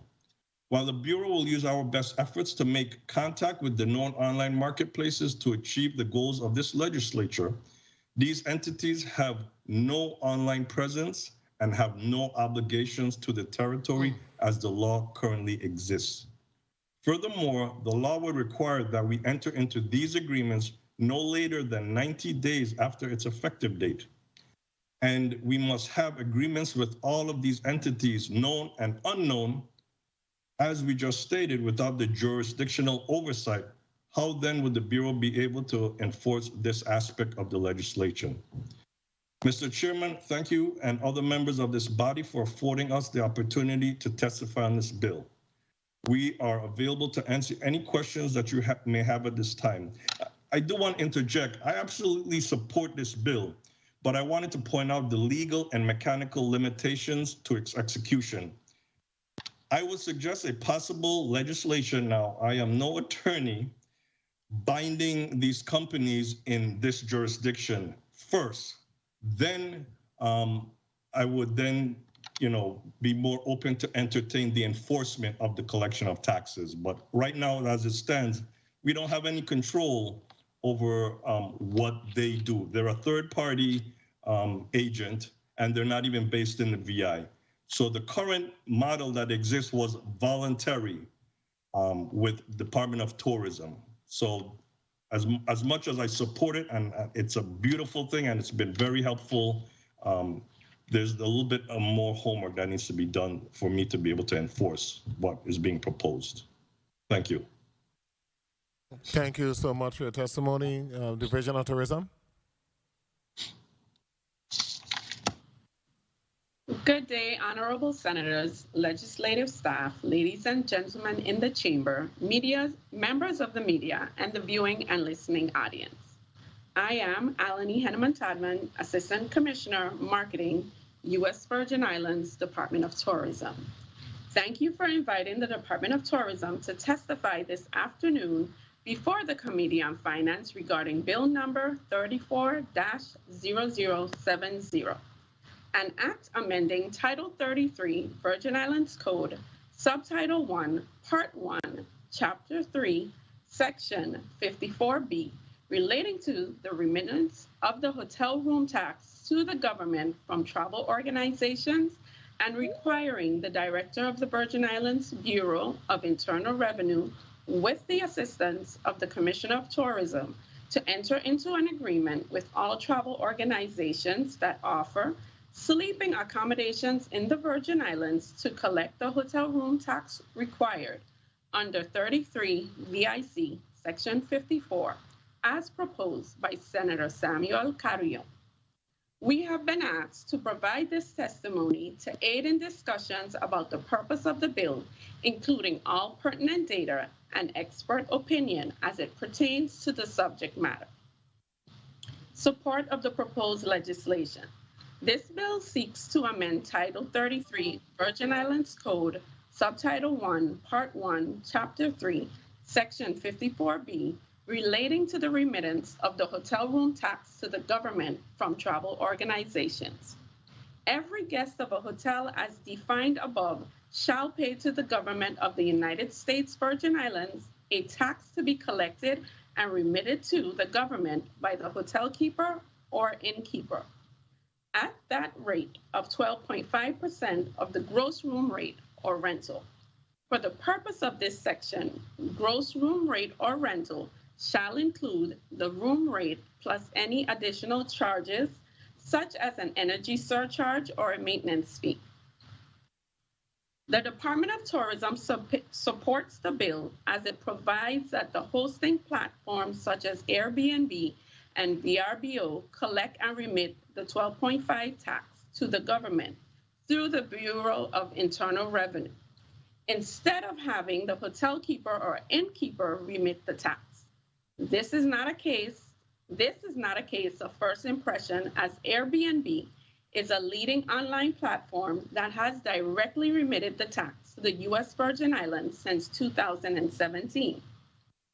In addition, Airbnb is currently collecting the tax for 15 countries worldwide, including Bermuda and the British Virgin Islands.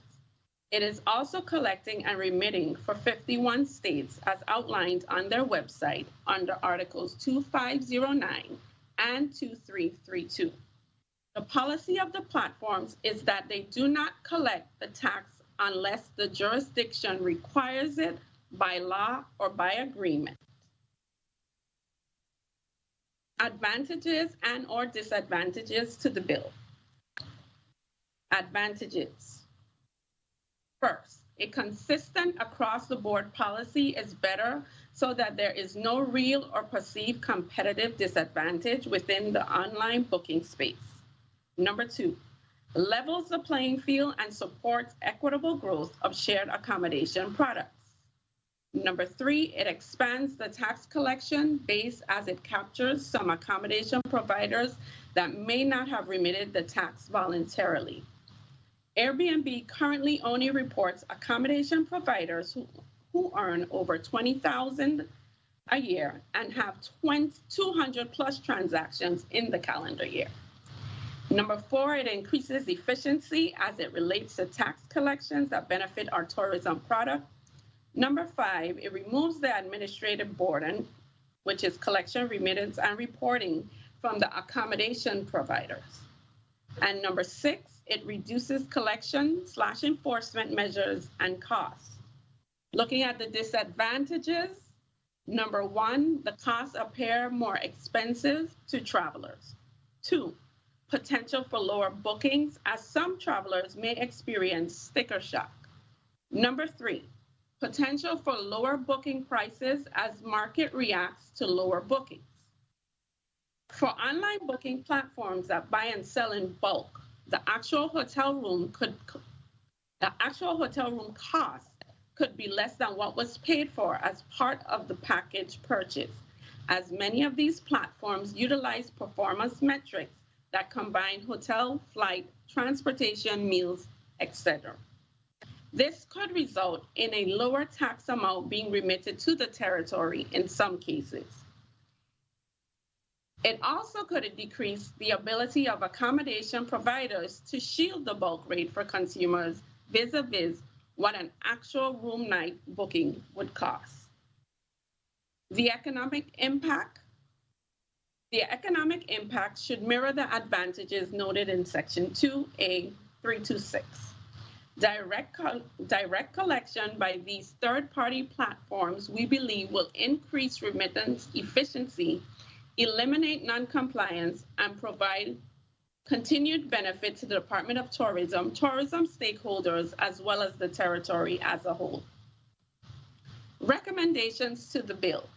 The bill should remove with the assistance of the Commissioner of Tourism.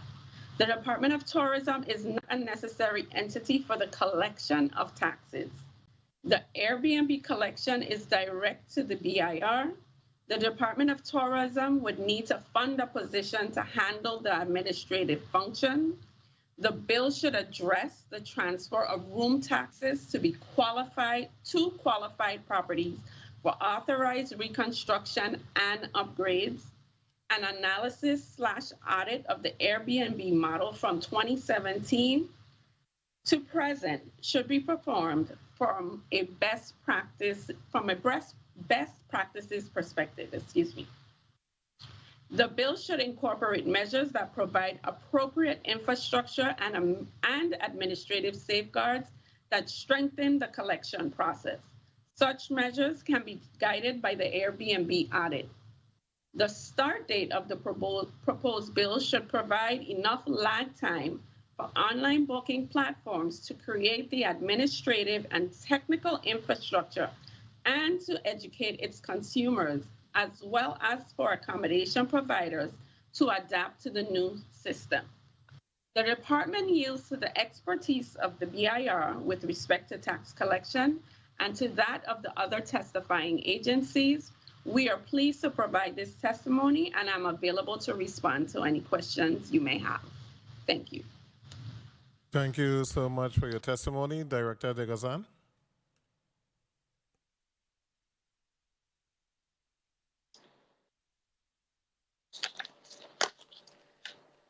Good day, Honorable Chairman Kurt Viale, members of the committee and non-committee members, listening and viewing audience.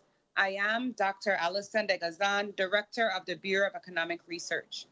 I am here today to testify October 19, 2021 in support of Bill number 34-0700 as proposed by Senator Samuel Carrion.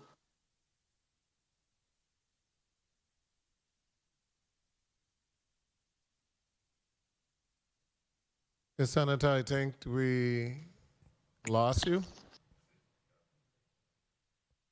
Well, I can actually hear you. okay, I'm hearing you now, but we're not seeing you.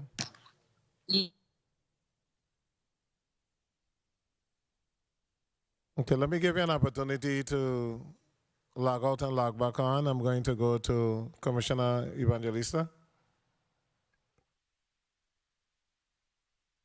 Mic test. Good afternoon, Committee Chair, Senator Kurt Viale, and other members of the Committee on Finance, other senators of the 34th Legislature, the legislative staff, the DLCA staff, and the listening and viewing audience. I am Richard Tomas Evangelista, Commissioner of the Department of Licensing and Consumer Affairs. Accompanying me this afternoon are Horace Graham Jr., the Director of Licensing Division, and DLCA's General Counsel, Attorney Geraldine Vaval. Thank you for allowing DLC an opportunity to testify before the Committee on Finance of the 34th Legislature of the Virgin Islands on Bill number 34-0070, an act amending Title 3 of the Virgin Islands Code, Subtitle 1, Part 1, Chapter 3, Section 54B.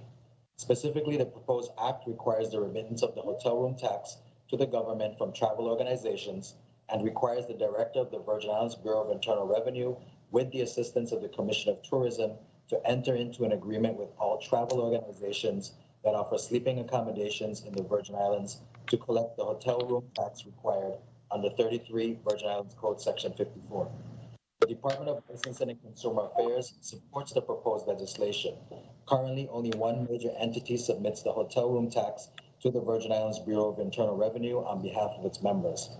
On June 1st, 2017, the United States Virgin Islands and Airbnb entered into an agreement that allows Airbnb to collect the 12.5% Virgin Islands hotel room occupancy tax on behalf of homeowners and remit payments to the Virgin Islands Bureau of Internal Revenue. Homeowner and property managers with short-term vacation rentals using other means to market and rent their properties like VRBO, HomeAway, or others must still file Form 722-VI with the Virgin Islands Bureau of Internal Revenue. This new agreement only affects Airbnb vacation rentals. In 2018, there were approximately 1,575 Airbnb active rooms, villas, and other accommodation units. In 2019, that number increased to 2,200 rooms. In 2018, Airbnb guest arrivals were 32,600, and in 2019, that number increased to 72,150, for an increase of 121.3%. The average size of a group comprises of 2 people.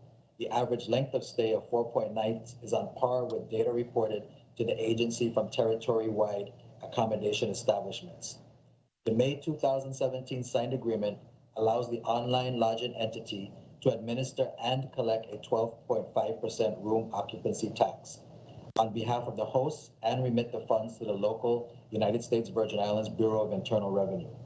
In 2019, Airbnb hotel room occupancy tax collections were reported at $2,647,431, a 94.9% gain from the reported $1,358,024 collected 1 year earlier.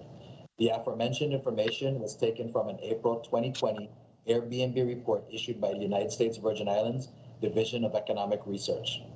In preparation for today's committee hearing, DLCA learned that in 2020, Airbnb hosts started to build their own direct booking websites. Many of the short-term rental hosts began launching their own direct booking websites to diversify their business after years of mounting frustrations with companies such as Airbnb. Some hosts are building their own booking services. Others are banding together to form new host-friendly services to wrestle the power away from Airbnb, VRBO, HomeAway, and Booking.com in the short-term rental market. Although some of these websites were already in the works, many hosts have prioritized them as the coronavirus pandemic has spurred widespread cancellations, and many grew unhappy with Airbnb's reimbursement policies. Clearly, the short-term rental market is here to stay and is exponentially multiplying daily. As such, DLCA is in full support of the legislation and wishes the Director of the Virgin Islands Bureau of Internal Revenue, in collaboration with the Commission of Tourism, best of luck in obtaining the cooperation, and I underscore the cooperation, from the major short-term rental organizations. Thanks again for giving DLCA the opportunity to comment on Bill number 34-0070. DLCA stands ready to answer any questions that this body may have. Thank you, Senator Ville. Thank you so much for your testimony. Director De Gazan, you're back with us. You can proceed. Thank you so much. I'll start from the beginning. Good day to Honorable Chairman Kurt Viale, members and non-committee members of Finance, the listening and viewing audience. I am Dr. Alison De Gazan, the Director of the Bureau of Economic Research. I am here to testify today, October 19, 2021, in support of Bill number 34-0700. The Bureau of Economic Research appreciates the opportunity to testify in support of Bill number 34-0070, requiring the Director of the Virgin Islands Bureau of Internal Revenue, with the assistance of Commissioner of Tourism, to enter into an agreement with all travel organizations that offer sleeping accommodations in the Virgin Islands to collect the hotel room tax required under 33 VI Code subsection 54. This proposed bill to contract with travel organizations that offer sleeping accommodations in the Virgin Islands is beneficial in two ways. First, it serves to bring equality to the local lodging industry in that vacation rental owners are enabled to be compliant in remitting the tax, as do the established local hotels and other accommodations. Secondly, it will generate additional revenue income to the territory for marketing and infrastructure purposes. Committee chairman and members, as you are well aware, travel and tourism comprise one of the largest service industries in the U.S. Virgin Islands. Tourism generates approximately $1 billion annually to the local economy and provides over 8,000 full-time jobs. Accommodations is among the largest subsector of the tourism industry. There are 3,885 rooms in traditional lodging establishments, including hotel resorts, motels, condos, and villas in 2020. These accommodations recorded $142 million in room revenue in fiscal year 2020. The occupancy tax of 12.5% generated $17.7 million in revenue for the territory. Indeed, new opportunities have emerged for residents to participate in what is broadly known today as the sharing economy, which involves internet-based hosting platforms that connect travelers seeking short-term accommodation with people who want to rent or sublet their homes and other living quarters. The surging popularity of the sharing economy and the exceptional growth of online vacation rental bookings like Airbnb and VRBO has changed the tourism accommodation industry. Room rentals booked through these platforms represent a significant and growing market share. However, while it is beneficial for homeowners, it has presented a challenge for a government to collect occupancy tax revenues from overnight visitors. Thus, the approach to regulate the business of renting residential units for short-term occupancy must evolve to reflect the rapidly changing realities of new internet-based visitor accommodation models. Unlike traditional lodging operators that are required to collect and remit occupancy taxes, not all online hosting platforms participate in the remittance of taxes on rental transactions by homeowners or renters who list a residential unit through their hosting platform. As other online marketplaces for temporary and leisure lodging have proliferated, the territory must also expand the collection to those online platforms. Accordingly, Bill number 340070, an act amending Title 33, VI Code Subtitle 1, Part 1, Chapter 3, Section 54B, relating to the remittance of the hotel room tax and follow through, attempts to regulate transient lodging rentals moving forward while also establishing enforcement mechanism for hosts and booking services in this jurisdiction. Airbnb in particular began to collect and remit hotel occupancy taxes on the shared accommodation in the USVI after an agreement between Airbnb and the government of the U.S. Virgin Islands was signed in late May of 2017. The agreement was a part of the government's 5-year plan to fully restore economic stability through economic growth, increased revenue collection, and better resource management. Additionally, the accord would assist in improving and diversifying the tourism industry and creating unique experiences for local Airbnb hosts and their guests. Data received from Airbnb, which is in Table 1 of my testimony, showed that the number of active listings featuring rooms, villas, and other accommodations units increased 39.7% from 1,575 in 2018 to 2,200 in 2019. Airbnb guest arrivals rose to 72,150 from 32,600, an increase of 121.3%. The average length of stay of 4.9 or 5 nights is on par with data reported to the agency from the territory-wide accommodation establishments. In 2019, Airbnb hotel room occupancy tax collections were $2,647,431, a 94.9% gain from the reported $1,358,24 collected in 2018. If the number of Airbnb rentals in the USVI is any indication, the territory would likely receive more revenue through home away and vacation rentals by owner as well. Developments and, okay, this is the considerations and recommendations. Developments in the sharing economy present opportunities to expand visitor accommodation options and grow the tourism economy, but may also generate negative social externalities worth mentioning.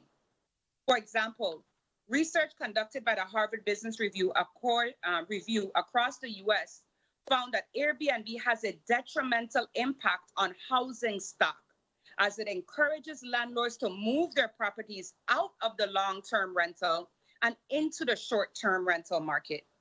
Further, accommodation sharing services in particular may impact neighborhoods and residents due to noise and other disturbances. In a worst-case scenario, poorly managed growth of these services may also have a detrimental impact on the historical fabric of destinations and reduce the appeal of areas as places to live and visit. So as you consider this bill, we respectfully urge you to implement or explore regulations that might mitigate any negative impact of short-term rentals.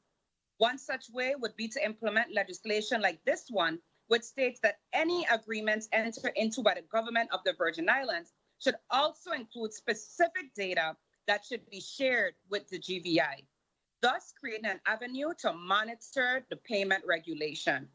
That being said, we appreciate the opportunity to testify in support of House Bill 340070, and we're happy to answer any questions you may have. Thank you. Thank you so much, Director Degazan. President Lisa Hamilton, you may proceed.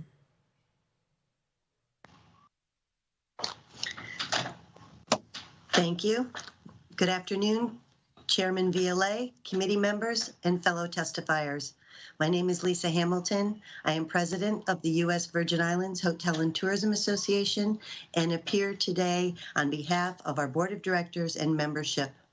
We'd like to thank the chairman and the Committee on Finance for inviting us to participate in the discussion of Bill 340070, an act amending Title 33 of the Virgin Islands Code relating to the remittance of hotel room tax to the government from travel organizations. The USVI Hotel and Tourism Association fully supports legislation mandated that the shared economy businesses collect and remit the hotel room tax to the government of the Virgin Islands. We do not, however, support the overly broad application of such a mandate to all travel organizations. Merriam-Webster defines the shared economy as follows: economic activity that involves individuals buying or selling usually temporary access to goods or services, especially as arranged through an online company or organization. The U.S. Virgin Islands are currently benefiting from the growth in the shared economy through online businesses like Airbnb and Vrbo. These businesses have attracted large numbers of visitors to our islands, even during the COVID-19 pandemic. And this should be no surprise, especially based on the statistics that you've heard today from our other testifiers. I quote Leanna Doctorman, an established writer for the Times Magazine. Arguably, the biggest sector of the shared economy is travel. People are renting their beds to out-of-towners via Airbnb and Vrbo, leading them on guided tours and hosted meals, all on most sites. For a price, though, one far below those found at local hotels. We applaud Airbnb for being the first shared economy business to seek an agreement with the government of the Virgin Islands for the purpose of collecting the hotel room tax from the guests at the time of booking and remitting that tax to the Bureau of Internal Revenue. We believe the time is overdue for Vrbo to enter into such an agreement as well. Many Caribbean destinations have approached Vrbo, which is now owned by Expedia, demanding that they collect and remit the taxes. Because Expedia is the 800-pound gorilla in the travel arena, Vrbo has refused such agreements. The proposed legislation would include Vrbo, which we believe is appropriate. We recognize that Vrbo might withdraw the USVI as one of the destinations they market should they be required to collect and remit the hotel tax. We believe, however, that the loss to host properties in the USVI would be mitigated by the fact that many hosts list on multiple platforms, including Airbnb, a company that has taken on the responsibility to collect and remit the hotel tax. Our quarrel with the legislation is its application to all travel organizations. By using the term travel organizations, the bill 340070 includes traditional OTAs, online travel agencies like Expedia and hotelbeds.com, as well as traditional wholesalers such as Apple Leisure Group, Pleasant Holidays, Delta Vacations, et al., who have been doing business in the territory for decades. These companies have tax collection procedures in place that ensure IRB receives the taxes on the 30th of the following month from when a guest arrives at his or her hotel. This system has been in place for years and is very streamlined, thus ensuring that the government of the Virgin Islands is receiving the collected taxes on a timely basis. We see no reason to disrupt that system. The Bureau of Internal Revenue and Department of Tourism would have to enter into multiple agreements with all travel partners that sell the USVI. Since the OTAs and wholesalers have never had to enter into agreements with governments to collect hotel room taxes, we doubt they will make an exception for the USVI. Instead, they could decide to stop selling our destination altogether. This segment of business typically represents between 20 and 50% of total businesses to hotels. Losing this valuable segment of our business would be devastating. The existing system is not broken vis-a-vis online traditional travel agencies.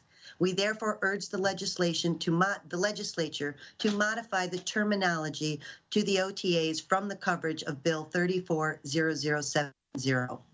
We strongly recommend that the proposed legislation be revised to read shared economy accommodations rather than travel organizations so that it properly targets the companies that are evading collection and payment of the hotel tax.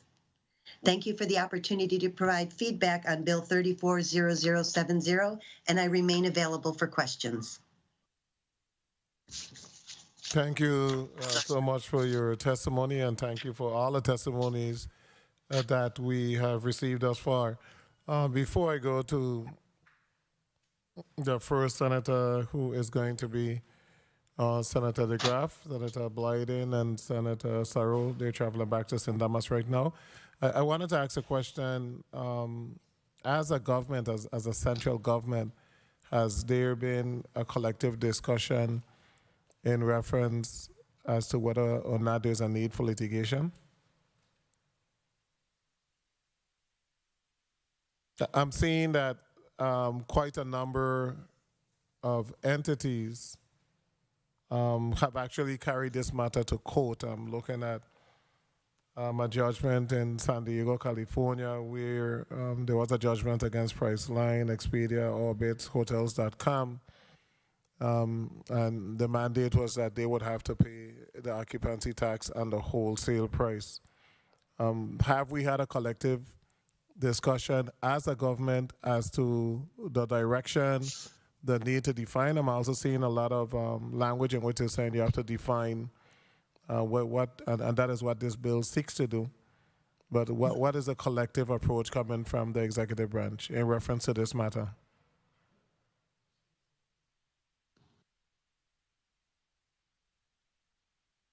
Good day, Senator. This is Joel Lee, Director of IRB. In my world, the ultimate responsibility is on the taxpayer. Obviously, the model with Airbnb is very beneficial to us. I would have to probably defer to the DLCA group to see if, we have jurisdictional rights over that company. Currently, we don't, because they're simply not based here. Now, one could make the argument if they are participating in a dollar figure threshold that then constitute a de facto doing business here, possibly, but that's kind of out of my scope. So, I don't know offhand beyond me holding the taxpayer, the owner of the rental, responsible beyond that. And perhaps out of the entire team, you are the worst one to answer the question because you're the tax collector. So in terms of policy and everything else, it would have to be from another member of the team as to what is the overall approach. Because we want to make sure, when you begin to research, going after these companies have been very, very successful in a number of jurisdictions. But there's also the need for us to have language that clearly delineates or identify what is that shared economy that we're speaking to. So I'm sure that we're going to get a lot of ideas from the testimony we have read thus far. I'm seeing a lot of ideas in which we can increase the bill. Director Degazan, I was calling you Senator Degazan. Go ahead. So when we have legislation like these, it creates conversation. However, what tends to happen is you have a situation and then there's a rippling effect where you can be reactive instead of proactive. However, as it pertains to the entire tourism piece, it remains and how to stay relevant, what do we put in place so that we don't deter people from coming? How do we strike that balance between regulating and building industry? Those are always issues that we discuss. I think we did not get to the point of legislation because we haven't imposed anything really and have people that's been particularly non-compliant. I think this would start a situation like that where we would then have to have specific conversations and then litigation would ensue if it's appropriate. Good afternoon, Senator Ville, Evangelista. Yes, go ahead. Hey, good afternoon. So as the public is aware, early this year, the Department of Licensing and Consumer Affairs created a short-term rental business license. What we thought would have been something simple has now turned into ant's nest. We actually thought that there are persons who are engaged in the industry. They're not actually renting their property as an apartment. It's a short-term rental. So if in fact they were doing so by virtue of the business license, then they would have to go through the Internal Revenue for a tax clearance on an annual basis. And at that point, the Internal Revenue could determine that, yes, they are in fact submitting their hotel occupancy tax because less than 89 days or less, you're supposed to do so. So we're still in the process of working the kinks out. But as far as DLCA and the Bureau of Internal Revenue and the Department of Justice getting together to hash out how we were going to move forward, it's a conversation that is still ongoing, quite frankly, because we're still receiving compliments, more, but not as many, but more complaints on the short-term rental license because persons who are engaged in industry do not feel that they should actually have a business license, which was our way of assuring that the coffers of the Virgin Islands would be filled with persons filing for 722 VI based on the occupancy at their residence. So, it's a great conversation, and quite frankly, Senator Carrion did come to me to ask about what we felt about this bill, and I am fully aware that Airbnb voluntarily acquiesced to this relationship, and I am aware that the other major companies in other jurisdictions, they have a very deep pocket, and they will fight all the way to the bank to quote-unquote protect their members. But I think, quite frankly, their members are using our pristine Virgin Islands to provide accommodations, and they're generating incomes. I think it's only fair that we ask them to remit to the Virgin Islands the hotel occupancy tax, which they should be doing so if they're not doing so. Thank you. Thank you so much. But the short-term rental is a bit different to these online platforms that are selling accommodations in the Virgin Islands. And there is case history in which if we are supposed to take the approach that we are going to require these companies to pay their fair share, there's a lot of case history in which the jurisdiction, whether it's a county or a state or municipality, have been very, very successful. I just started researching, and you're seeing it all across that there's case history. So this is an opportunity for the Virgin Islands to collect money. So I would think that it should be of utmost importance for the executive branch to form a small team with members from the Department of Justice and would give us some guidance, because now is the opportunity. We have a bill that we could actually, craft and refine and add and delete, and we want to make sure that this bill aids in the process and in no way would limit our ability to move forward with pursuing revenues owed to this government by these companies. But I'll go to Senator DeGraff. You recognize. Good afternoon. Thank you for your time, Mr. Chair. Good afternoon, colleagues. Good afternoon, testifiers. Good afternoon. Dear listener, President. I stand in support of this bill because, again, I went at the issue of the hotel property tax in one direction to do an increase, and that was held. And I understand why, and I agree with that. But in regards to this one, it's basically to collect what we should be collecting and putting a process into doing it. So right now, Commissioner Evangelista, with the Airbnb model, what type of license do they have in the territory to collect to be able to submit the revenues to IRB?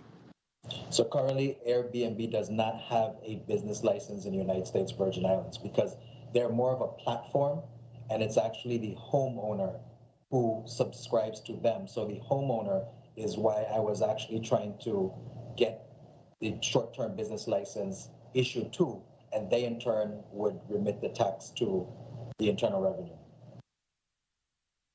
Okay, so right now it is in Airbnb's hands to do.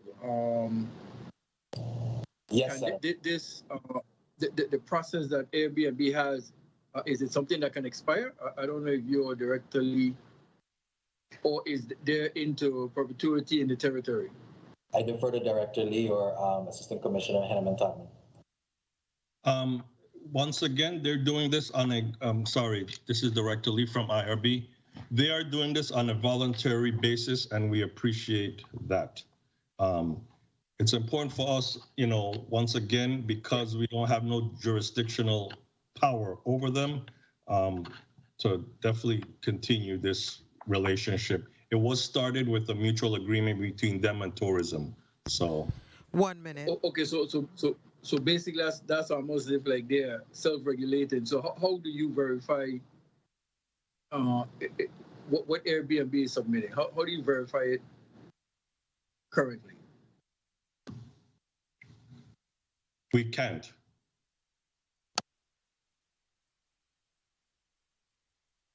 Yeah, and see, these are some of the issues. They volunteered to do it. We can't. So do you know they take a commission? Well, they are an online booking, so they do whatever units that get flowed to their website, they do get a piece of that action. Yeah, okay. That's why I support this bill, because again, it's for us to try address, as it said, the elephant in the room. And it's not particularly going after anyone or doing maybe the process that I went, but it is trying to get, but I'm in the trench today. Time. Now, finally, for President Hamilton, in regards to your testimony, and it was mentioned in terms of some amendments, the amendments that you suggested in your testimony, did you pass them on to the bill sponsor prior to your testimony, or he's aware of them before? Yes, sir.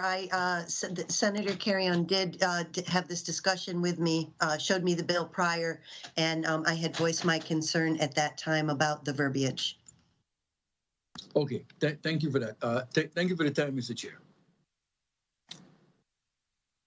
Thank you so much, Senator DeGraff. Just for our information, Orbit is located in Chicago, home away in Austin, Texas, VRBO in Austin, Texas, Priceline in Connecticut. So they're all over, but the language is saying that they usually pay, not usually, they have to remit or pay the taxes for the jurisdiction that they're selling or making a unit available, so they would pay the applicable tax base in the Virgin Islands. It's just how do we go about this particular fight and be successful. These companies do not have to be licensed in the Virgin Islands. They don't have to be registered. They don't need a business license.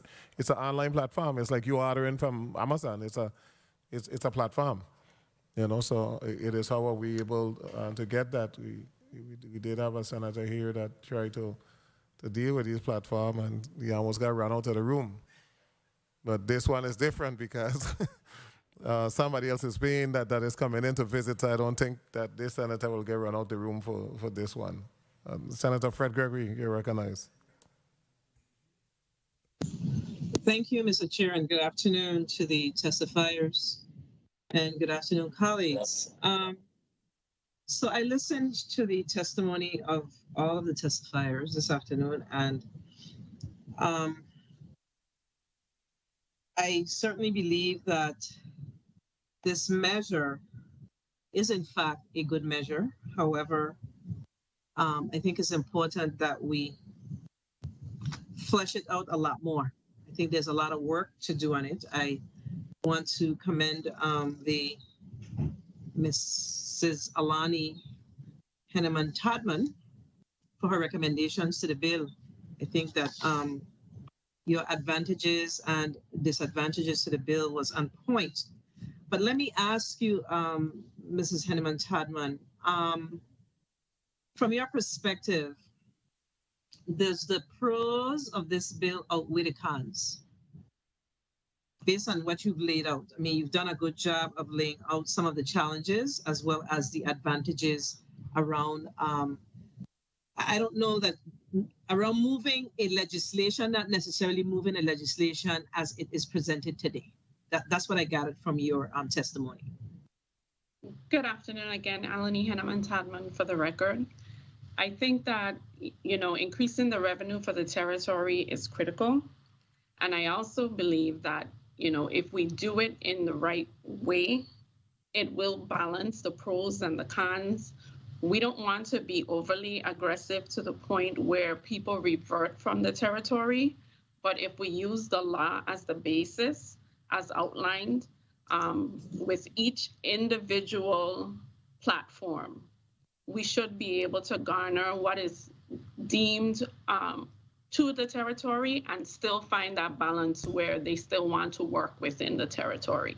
1 minute. So I just think that in agreement with all the other testifiers, that it's just a balance of us all flushing out some of the issues to make sure that we stay competitive, but we still garner, you know, the revenue for the territory. And this question is for, thank you for your response, by the way.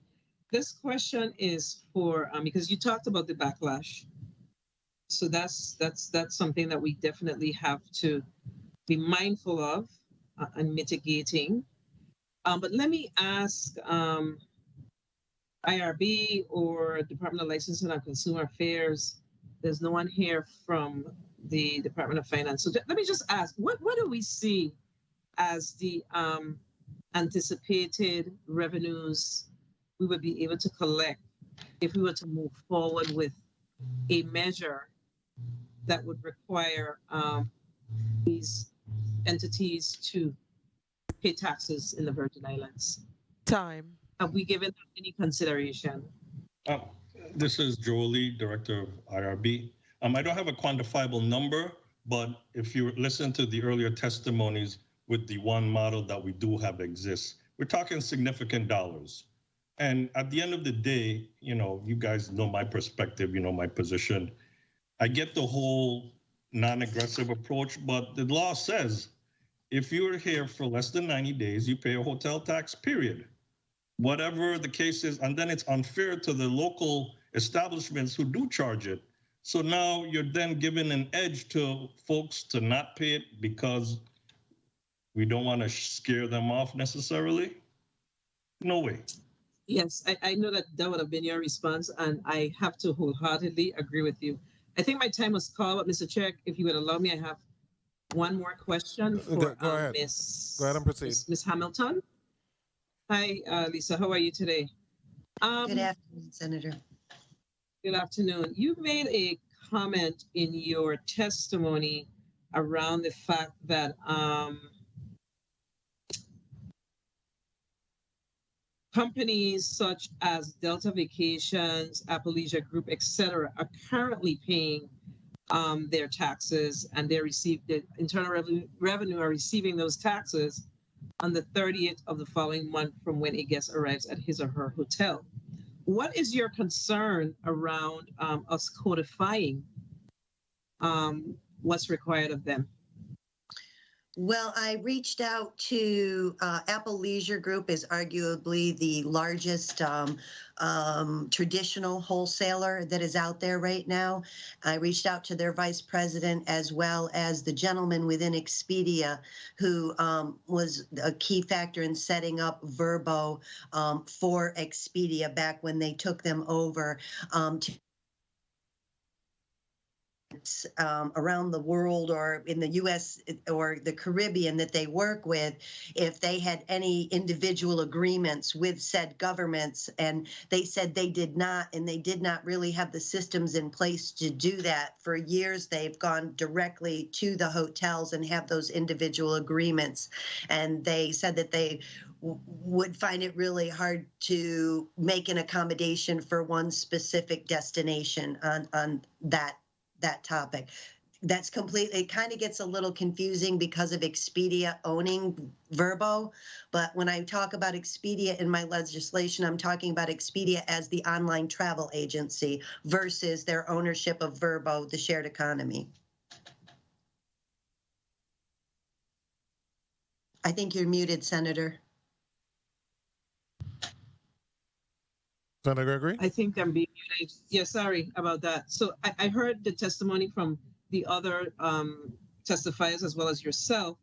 And I'm going to wrap up right now by asking, are we suggesting that, I think this is what I heard and I want to be clear, that if we were to move legislation around shared economy accommodations with a particular tax, then that will satisfy what we are trying to do instead of trying to move forward with specific agreements for specific entities.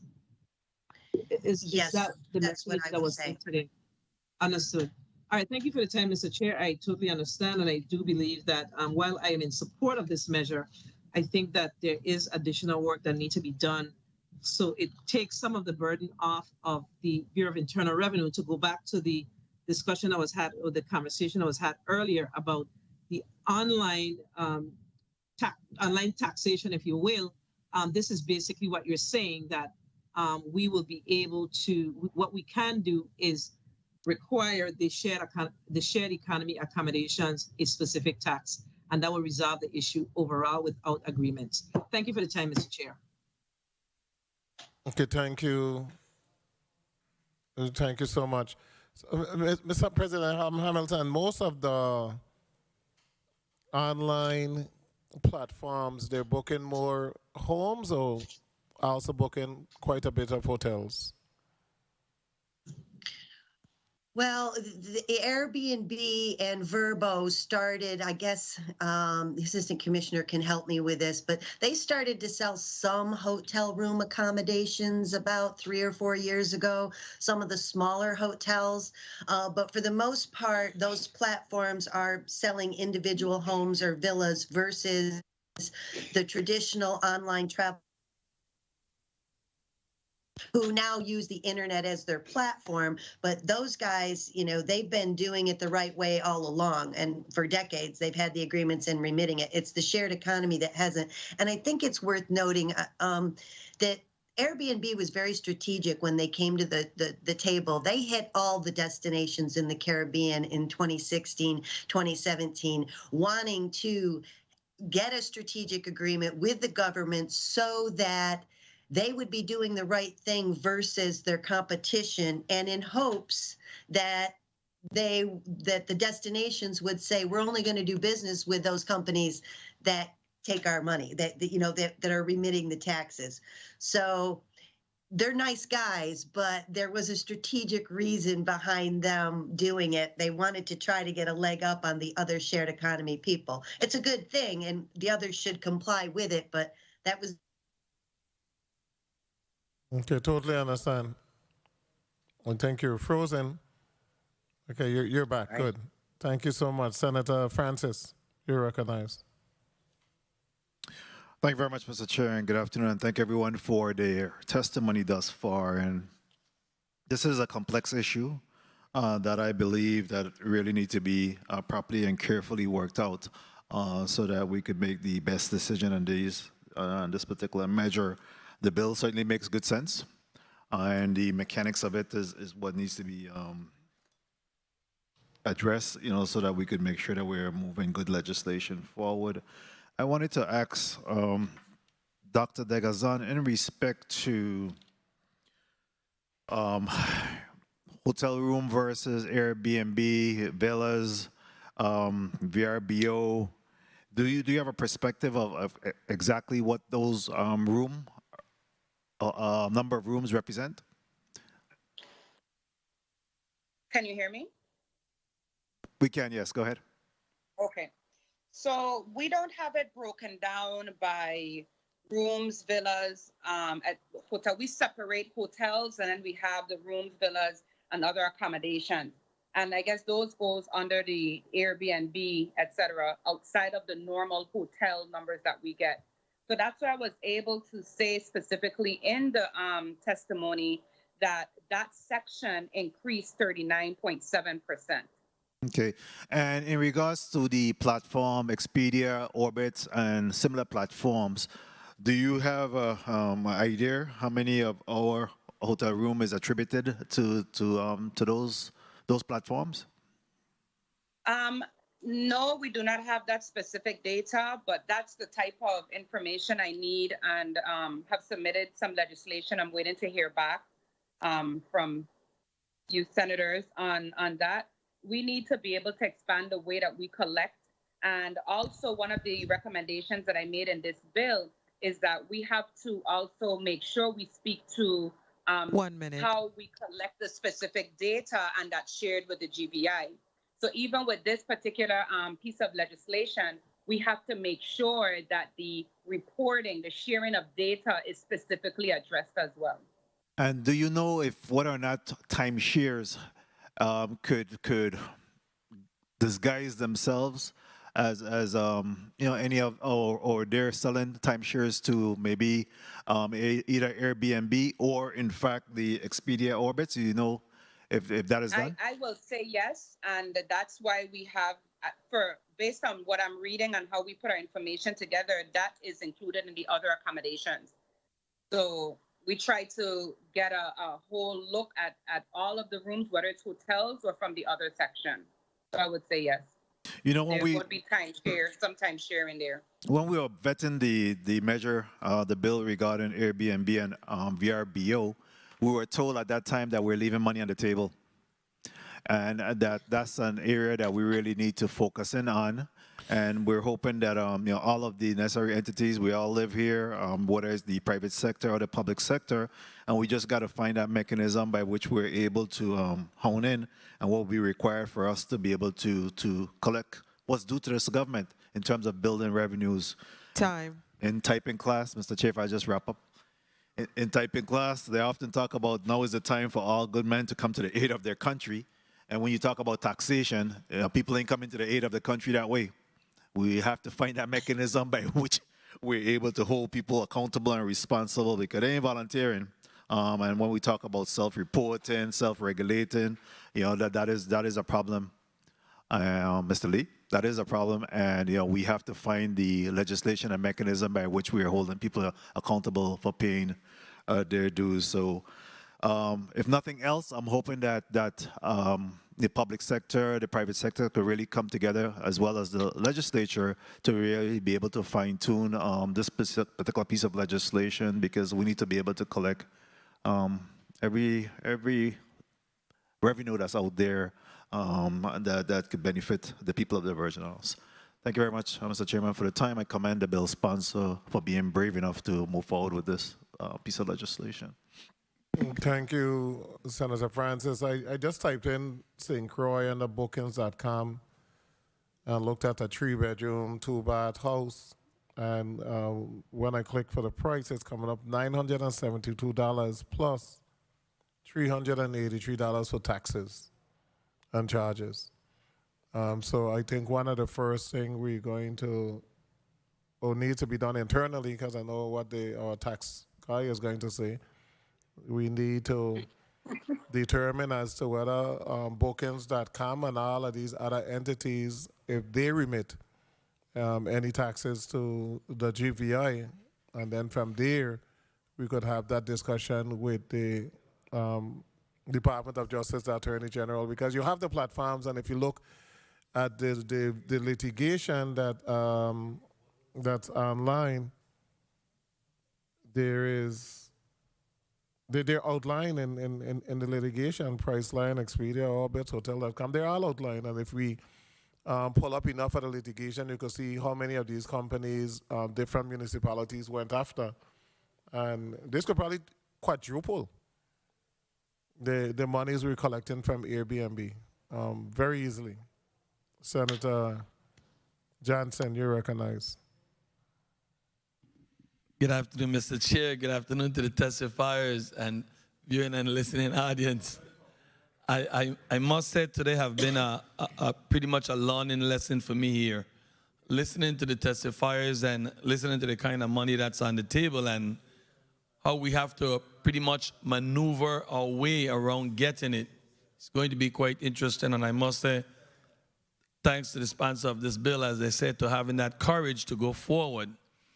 But at some point, we must find a way. I do support Mr. Lee that wherever is on the table, we need to find a way of getting it.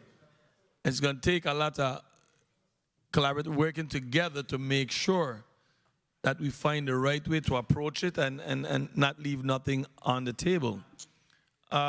Commissioner Evangelista, you mentioned that some hosts are billing their own booking service. Do you know if this happens in the territory at this time? Personally, I'm not aware of any, but this was just reference made when I was preparing that some persons got upset with the major short-term rental agents, so they went ahead and got together and started grouping on their own. So, and those are the minor ones. But as Senator Villet alluded to, I think we should focus on the majors first, and then everything should pan out in the end. For the owners that are booking through Facebook or Instagram, how is the territory prepared to control and collect this revenue? Good day, Senator. This is Jolie, Director of BIR. You bring up our number one issue. What I found, a lot of these rentals are owned by people who don't even live here. Oh. So you have an owner who lives in New York, who has a summer house in the VI, who rents to somebody living in California. That money, that rental charge never touches our soil. So at the end of the day, IRB has always been able to at least send a bank subpoena to our local banks for that particular owner. But guess what? They don't even bank here. They don't even live here. Oh. It's just a summer home that they rent out. We don't even see the money.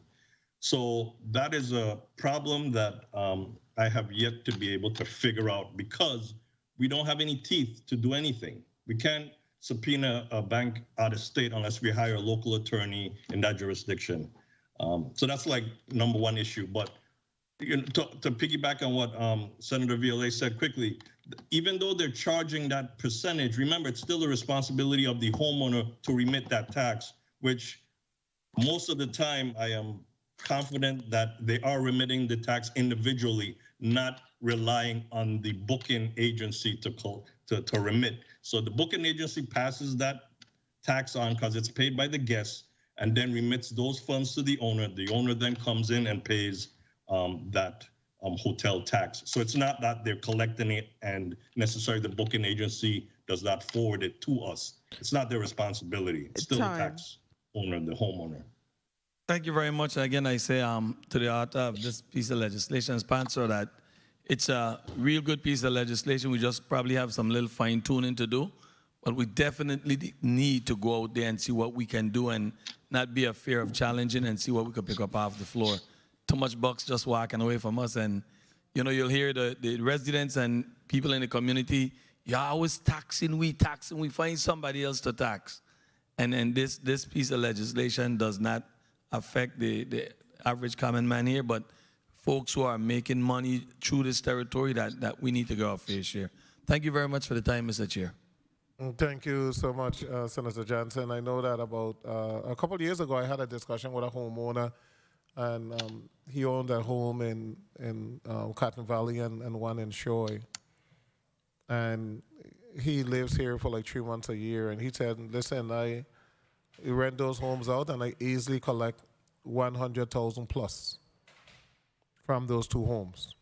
And you should be taxing me. Matter of fact, he had a property tax argument. He was saying, I pay less tax for that particular home that I'm paying in Martha's Vineyard, and that home in Shoy is better than the home, is more exquisite than the home in Martha's Vineyard, and you need to look at how you're going to tax villas and I think we had a measure. I think the senator that went back to St. Thomas had have a measure that villas should not be taxed the same as residential property. If a property is being utilized as a villa and being rented out on a weekly basis for thousands of dollars, then they need to pay the commercial rate. But that bill have been sitting. I have been trying to encourage to get that bill out, because if you're using that villa as a commercial entity, you should be paying the commercial rate, the residential rate for individuals who live in a home. You know, so there's a lot of loopholes, and these loopholes, if we are able to close them, like the good senator just said, they're going to be paid by the guests coming into the Virgin Islands. They're not being paid by Virgin Islanders. They're being paid by individuals who are visiting the Virgin Islands. And we all know, you know, when we travel to the mainland, you get one price, and by the time they begin to tack on the taxes, it's a totally different price. You know, you rent a car and you pay as much in taxes, in tolls, and everything else as the cost of the car itself. And then you drive to the hotel, and then they charge you $30 a night to park. And either you park or you don't drive. So we have to change this game in the Virgin Islands where we can collect more taxes from this industry that propels us forward. Senator James. Good afternoon, testifiers. Thank you, Mr. Chair, for the time. I want to say to Ms. Tadman, thank you for your testimony.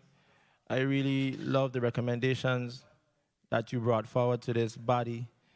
But when it comes to the section that speaks to an analysis audit of the Airbnb model from 2017 to present should be performed from a best practices perspective, can anyone on this platform speak to any analysis that was done when it comes to the current structure that we have when it comes to the collection and remittance of fees? Good day, Senator. I guess I need a little clarification when you say analysis. Thank you. So my question to Director Degazon, how long would it take for us to perform such an analysis on when it comes to the bill that we have before us? So you're specifically asking, I want to make sure I understand your question, Senator. You're asking how long will it take for us to analyze what's been lost or what we stand to lose versus what we're collecting now? Yes, basically a pro-con analysis. If you read the testimony of Ms. Tadman, she had some recommendations to the bill, and she said that an analysis audit of the Airbnb model from 2017 to present should be performed from a best practices perspective. So I want to know, based on your level of understanding, how can we move forward with such an initiative, and how long would it take? I don't think it would take more than a few months. Again, it goes back to collecting information, data that we don't have. If we look at the Airbnb, we have data for 2018, 2019, some of 20, working diligently trying to get new data. I just reached out to Ms. Henneman Tadman asking for new data, and she gives me as she gets it, but it's usually a bit dated. And so that's the problem. While my contribution to the discussion today is the economic impact, I'm also ringing the bell that we need legislation on data and the sharing of data and sharing of it in a timely manner so that we can answer questions like those you just posed and to be able to bring in more information to the floor in my testimony. But once we have the information, it would take probably a few months to be able to put it together. If we need outside assistance, we get outside assistance. But right now we're building capacity within the unit to be able to quickly turn around analyses like those. Without a doubt, I know if this measure is passed, once we fine tune it, that it will bring in additional revenues to the territory.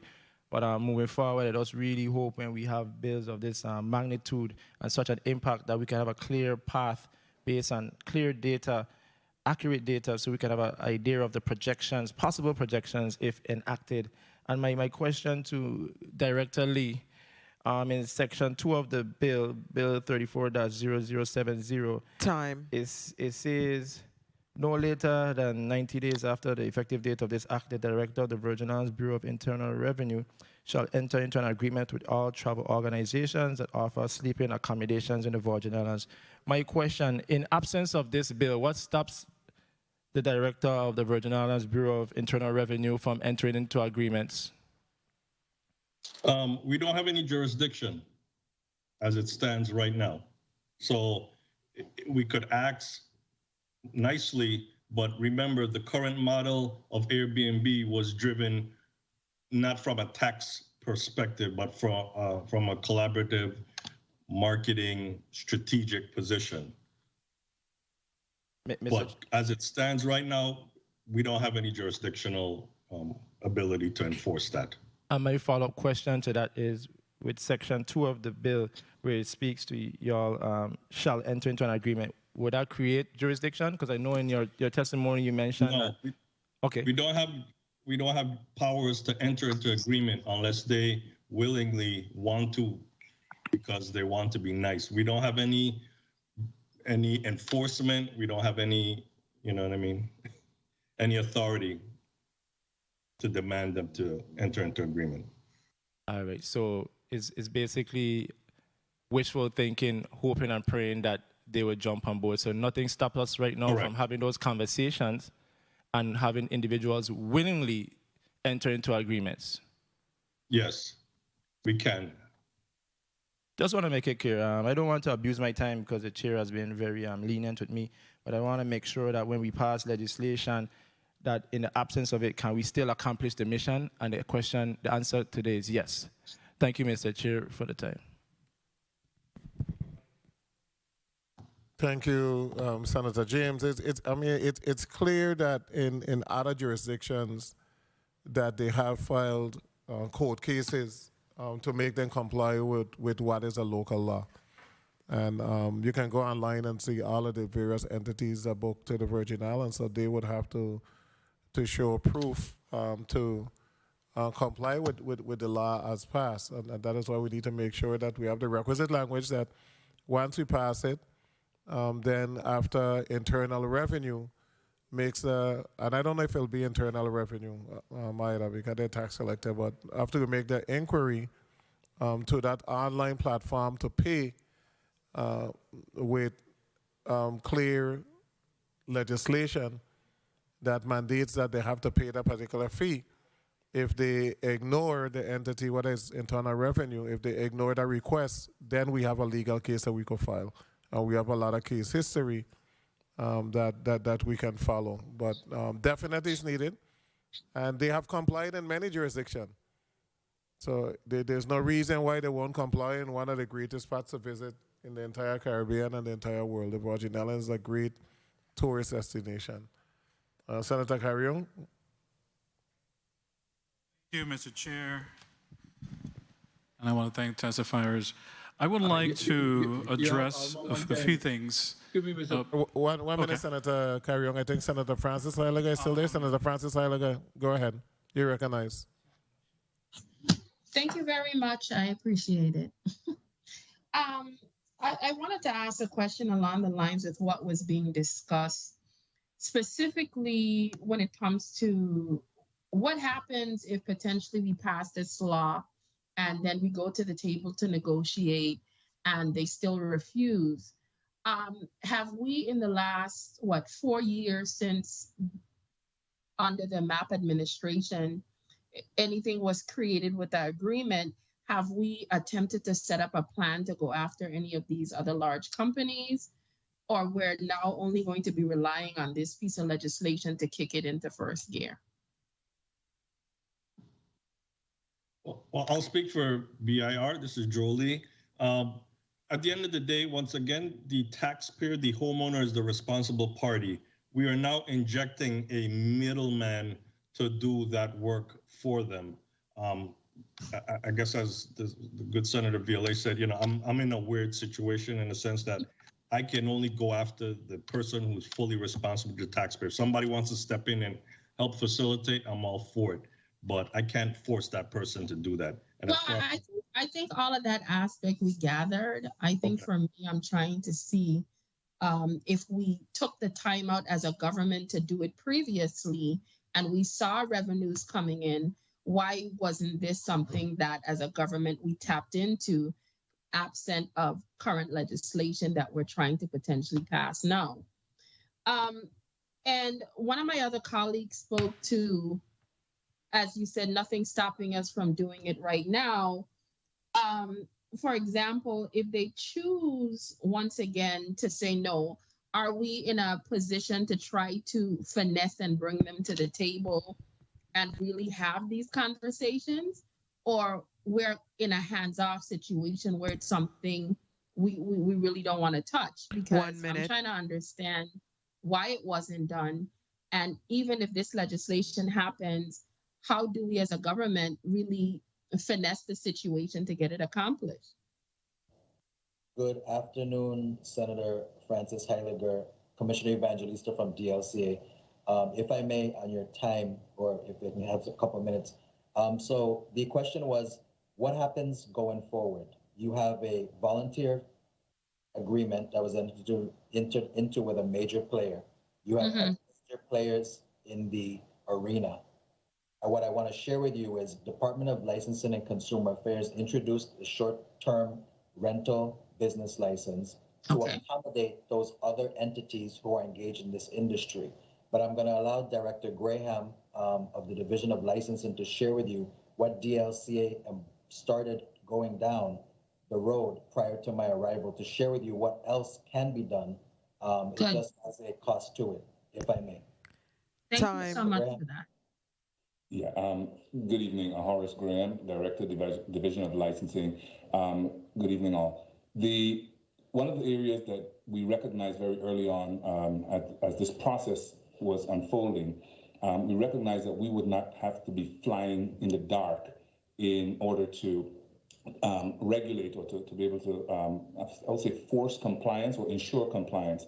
And so we have identified and been working with trying to identify individuals or companies that do this sort of data aggregation. And this information, similar to what the director of the BI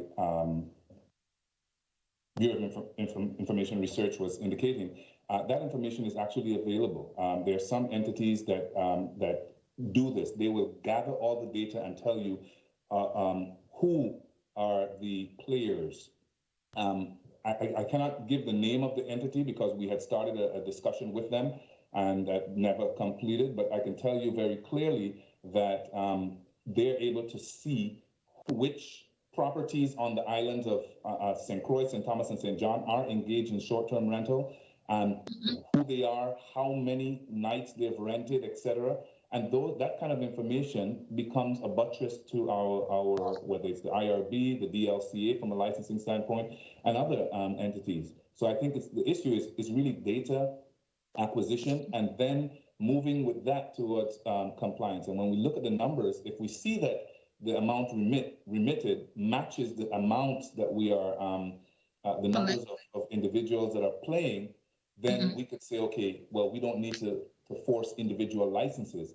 But I think that our approach of doing the individual licenses was because of the disparity between what we thought was being remitted and what we saw in terms of the numbers of players that are in the field. Well, thank you so much for that additional information.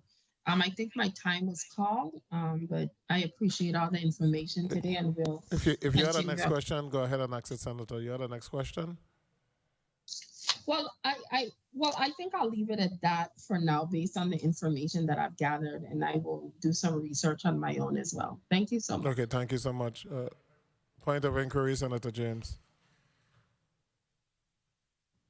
Yes, thank you, Mr. Chair, for your time. I have a quick point of inquiry, and I know Ms. Tadman in her testimony, when she made reference to the recommendations to the bill, there's an area where she said that the Department of Tourism would need to fund a position to handle this administrative function. If you can just elaborate some more, Ms. Tadman, regarding what you mentioned there in the bill, in the testimony for the bill. Good afternoon, Senator Alani Hinneman Tadman. As you know, all the testifiers have stated, looking at the data, one, is imperative for us to be able to know who is playing in the space. And, you know, even though it seems like a small feat, that is a task in itself. And so having someone that specializes in looking at this data that can now work with BIR and DLCA to make sure all of the coordination in place is necessary, because at this point, we don't have anybody tracking collection on our team. Thank you. So I just want to make it very clear when it comes to that, because of course, this bills definitely look like it needs some, because they're going to require some additional funding for a position within the Department of Tourism. So it is very intense when it comes to what we're trying to achieve here. And then you mentioned the start date, and I had a good conversation with the chair, giving these platforms more than enough time to be able to change their infrastructure, whatever the case may be. So I want to say in all, this bill is a good bill. The intent is good, but it just requires more conversation and a proper assessment before it can be enacted. Thank you, Mr. Chair, for the time. And thank you so much for that question. In reference to the platform, most of these entities already have the platform. They're just ain't paying the Virgin Islands because they have already lost cases in certain jurisdictions where they had to enable the platform. So it's just to put in the amount that would be remitted to the Virgin Point Islands. of inquiry. Point of inquiry, that was Senator Gregory? Yes. Go ahead. Yeah, I want to follow up on the question that was asked by the previous senator. And of course, it harkened back to the testimony that was provided by Henneman Tadman. Is it appropriate for your entity to be tracking the collections, or should that be the part that should that be the Bureau? Because we need to clear that up. I think that the senator asked the question, but I think he still moved away, thinking that that was a responsibility of your entity. What you were trying to explain is, if we are going to hold you responsible, then this is what you will need. But it sounds, but it is that this is the responsibility of the Bureau of Internal Revenue, and I know that the BIR, the BER, the Bureau of Economic Research, the former Senator Degazan, she continues to talk about the collection of data. So we also need to. I do have the legislation around the collection of the data, so we can have a discussion around it some more. I think once we flesh this out, I think we should probably bring both of them together and move it forward. But I just wanted to make sure that we clarify that. So somebody, please clarify that for the good senator. Correct, Senator Alani Henneman Tadman. When it relates to the TARF, which is the Tourism Advertising Revolving Fund, which is the fund that 12.5% goes into, it is sectioned that the BER, as a partner of the fund, will receive funds to collect the data. So it is the BER's responsibility to generate the data to support who is paying into the TARF. You're absolutely correct. Okay, thank you so much. I thank Senator James for a follow-up. Go ahead. Thank you, Mr. Chair, for the time. I just want to make it very clear, and I thank you, Madam President, for that. But I know I can read very clearly, and Ms. Tadman said in her testimony, the Department of Tourism will need to fund a position to handle this administrative function. That's to come and ask her to elaborate. But now you're agreeing with the Madam President. So which one is it? What you have in your testimony, or what the Madam President just said? Alani Henneman Tadman, our position is, if we are on the bill moving forward, the bill speaks to collection. So we weren't tasked with the collection, but if we have to, based on new legislation, we will have to create the position. Mr. Chair, I just want to say this one last thing. You started off your testimony by saying the Department of Tourism is not a necessary entity for the collection of taxes. You went on to say the Airbnb collection is direct to BIR, but yet you ended by saying the Department of Tourism will need to fund a position to handle this administrative function. It's confusing, but if you can clear it up, we would gladly appreciate it. I really think that that is what this forum gives the opportunity to do, that when we have discussion, we are able, through talking back and forth, to realize the best path moving forward. And definitely, we don't want Division of Tourism to be that entity that is collecting, but more the entity that is receiving. So I think it is upon the director, Degazan, to be able to develop the necessary mechanisms as to how we're going to collect this data and whether or not we need to employ some additional help, or whether or not we need to fund up these particular positions. And the legislature should not necessarily have to write legislation as to how data should be collected.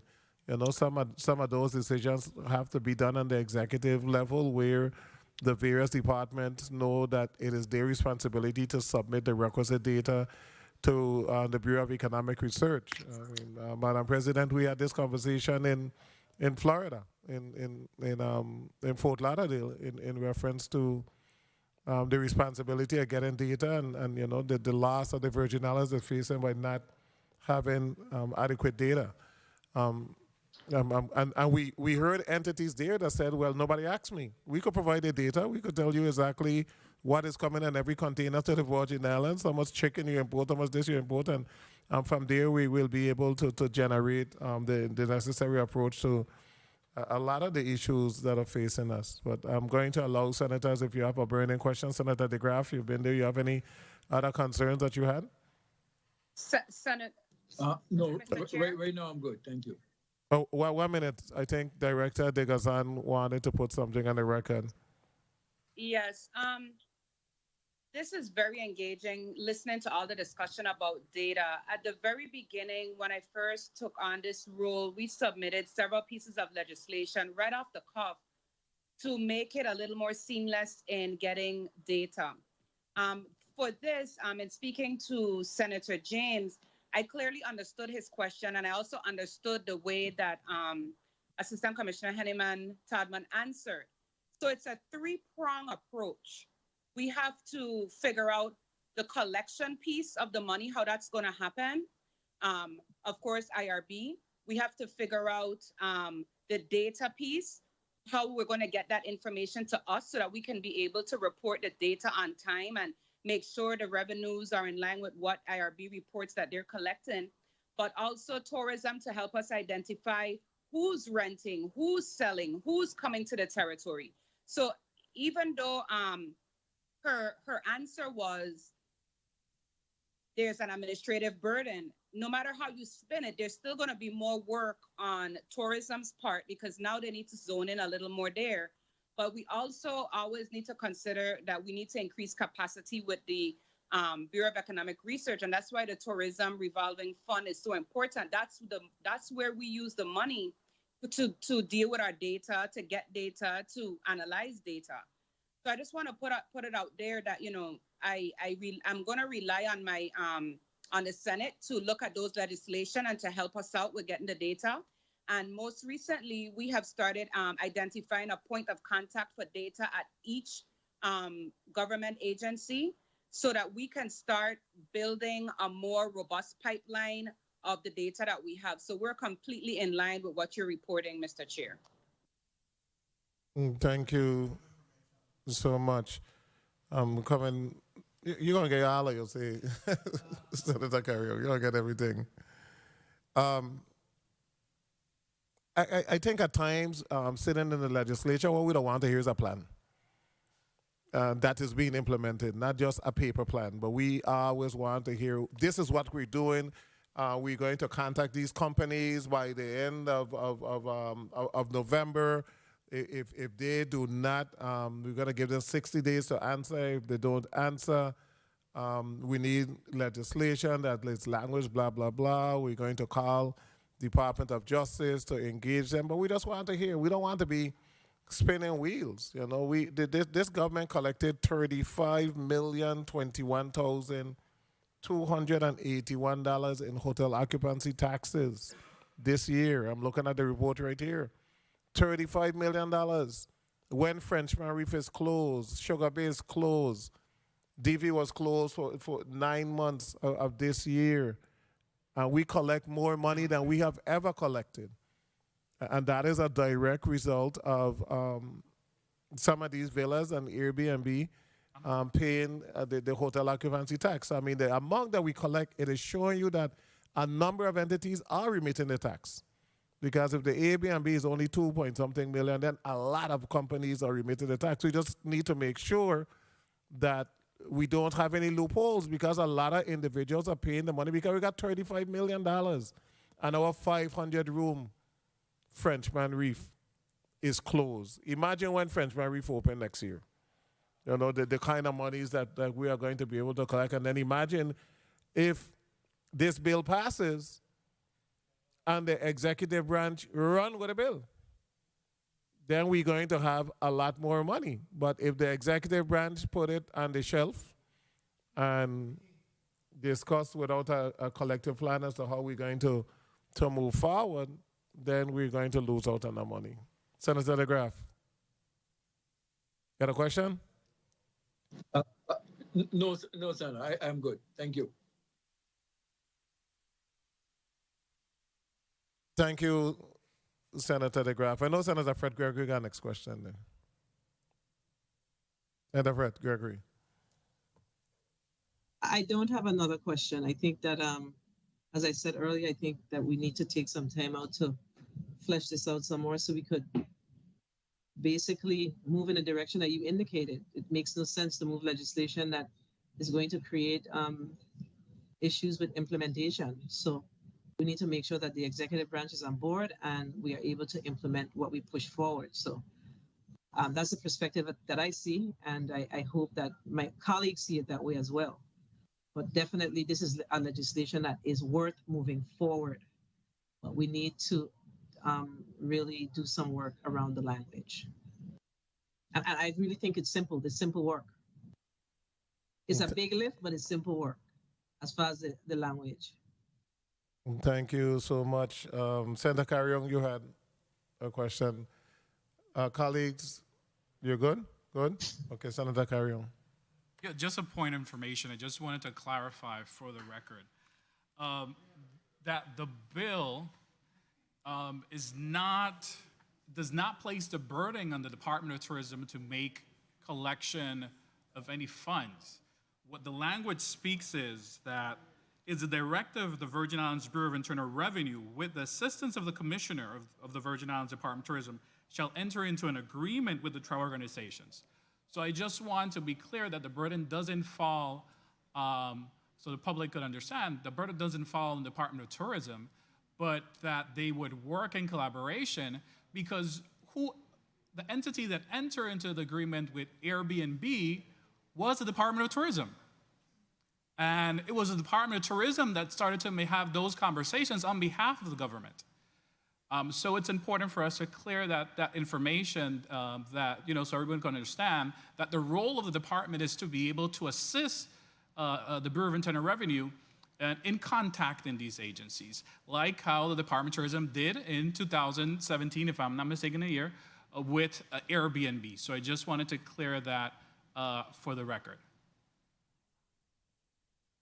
Thank you so much for that from the bill sponsor. We're going to take a quick 1 minute recess. The committee stands and recess for 1 minute. I haven't spoken.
The Committee of Finance is back on the record.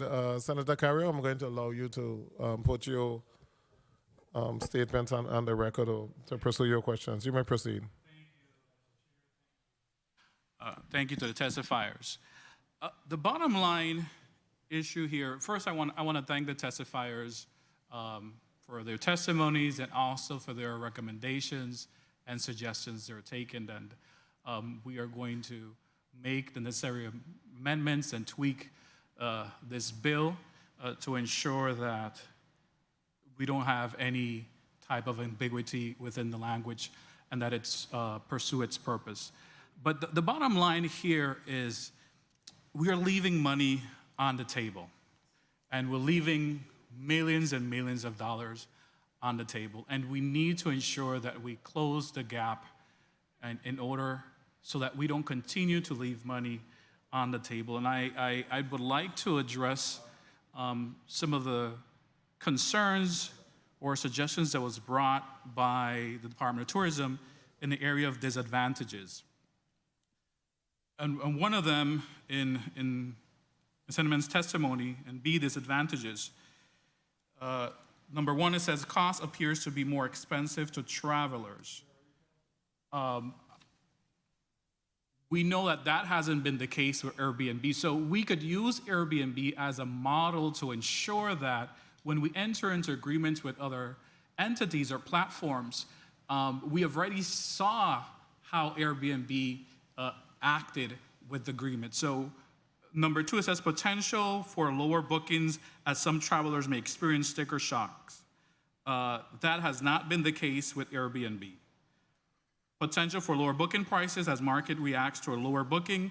That has not been the case for Airbnb.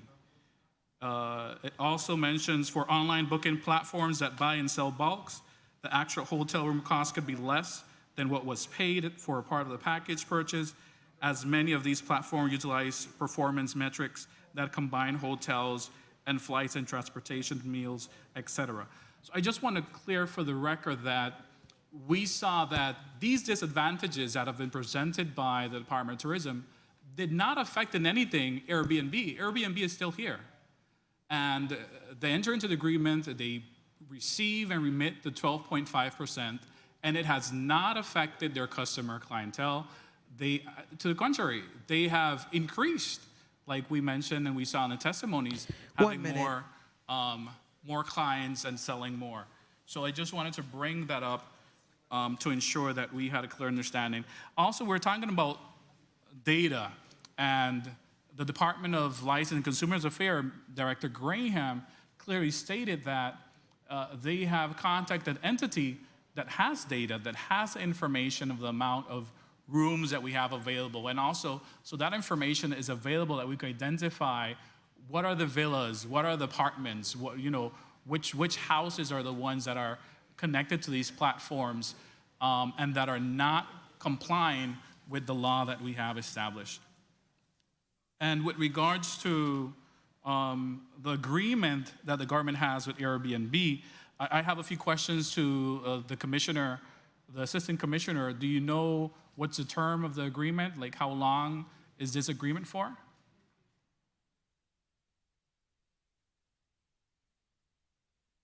Hanneman Tadman, I think I need to give some background on this agreement with Airbnb because the department didn't solicit Airbnb.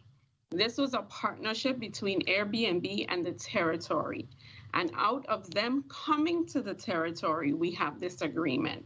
Part of our agreement was we would assist the Department of Tourism. And I don't know how many of you are familiar that prior to the pandemic, we used to do once a year, we used to do become a host or enhance the host experience in partnership with Airbnb.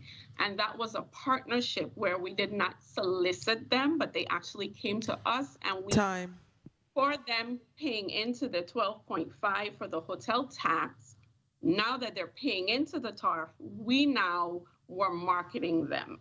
So that is the premise to which the whole contract with Airbnb came to place, which is different now that we're looking at doing an actual piece of legislation. And I think that what is imperative and that we don't have in the room is now the legal leg, because once it becomes a law, we now need the legal leg of the government to be the forefront to look at each booking platform and see what their legal ramifications are to the territory. And then we can come in now and assist and say, now that you are paying into the 12.5, the Department of Tourism, as the keeper of the turf, will now do what we're mandated to do and market your entity because you're now a player in the field.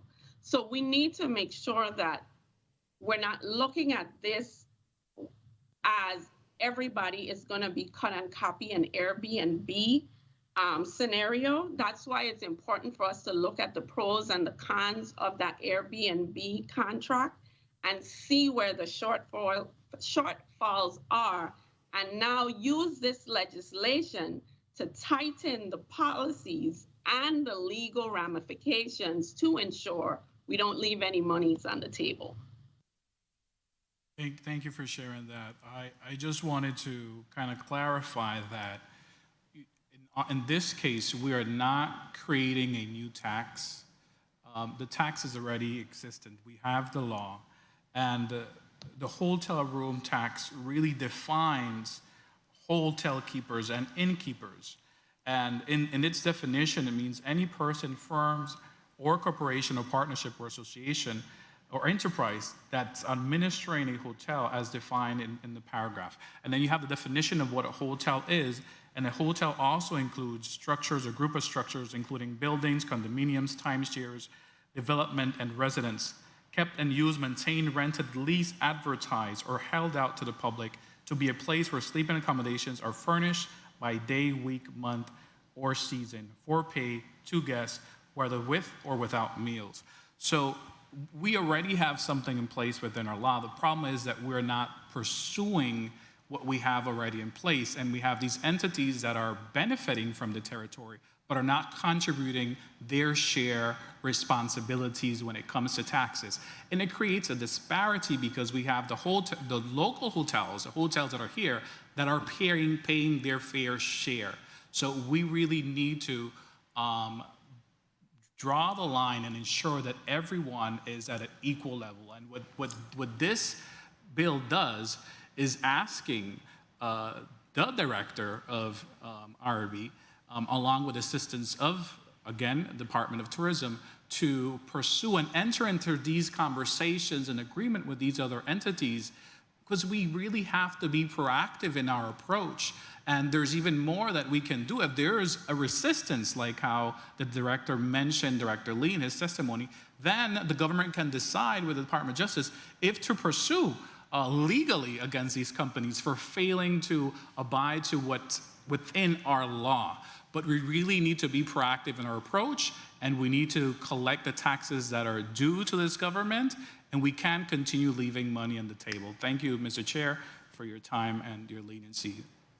Thank you so much, Senator Carrion. And listening to what you just said, I think that Section 2, based on what Director Lee said, that a lot of these they're not licensed in the Virgin Islands, etc. So we're not sure if we'll be able to enter into agreement within 90 days, but we can say that within 90 days that they will begin that discussion with these entities, because we need to put a time frame as to what our expectations are in order to make sure that the tenets of this bill is going to be followed. So if we put in that within 90 days, we expect the GVI to at the very least communicate or to send some type of formal document requesting the mechanism that those online platforms are using to remit the taxes to the government of the Virgin Islands, but the process must start. And then the sponsor said he's going to reach out again to the GVI as to who is going to be the lead in this particular matter. I'm sure whoever is the lead can get in contact with his office so that we can have a meeting which can be held Zoom or Teams, and if there's additional recommendations that need to be made, and make sure that Lisa Hamilton is there, that we can include it in the bill. But we believe that today we need to send a message to all of these platforms that the Virgin Islands are very serious about collecting these taxes. It's only fair to equalize the playing field because a lot of them are already paying it. So it's only fair to equalize the playing field so there's not any unfair competition. And we look forward to make changes if possible or if necessary before this bill is voted on in rules. But today we're going to move on with this particular bill. I want to thank all of you who testified on this matter today, testified on this bill. I want to thank you for your testimony. I want to thank you for your being candid and answering all the questions. And we look forward to making sure that we're able to shore up our tourism industry and get our fair share for the Virgin Islands. Motion, Senator, carry on. Mr. Chair, I move that bill number 34-0070, requiring the Director of the Virgin Islands Bureau of Internal Revenue, with the assistance of the Commissioner of Tourism, to enter into an agreement with the travel organizations that offer sleeping accommodations in the Virgin Islands to collect the hotel room tax required under 33 Virgin Islands Code Section 54, be voted on favorably and moved to the Committee of Rules and Judiciary for further consideration. I so move. The motion made by Senator Carrion, seconded by Senator DeGraff. Senator James, roll call. Senator Marvin A. Blyden.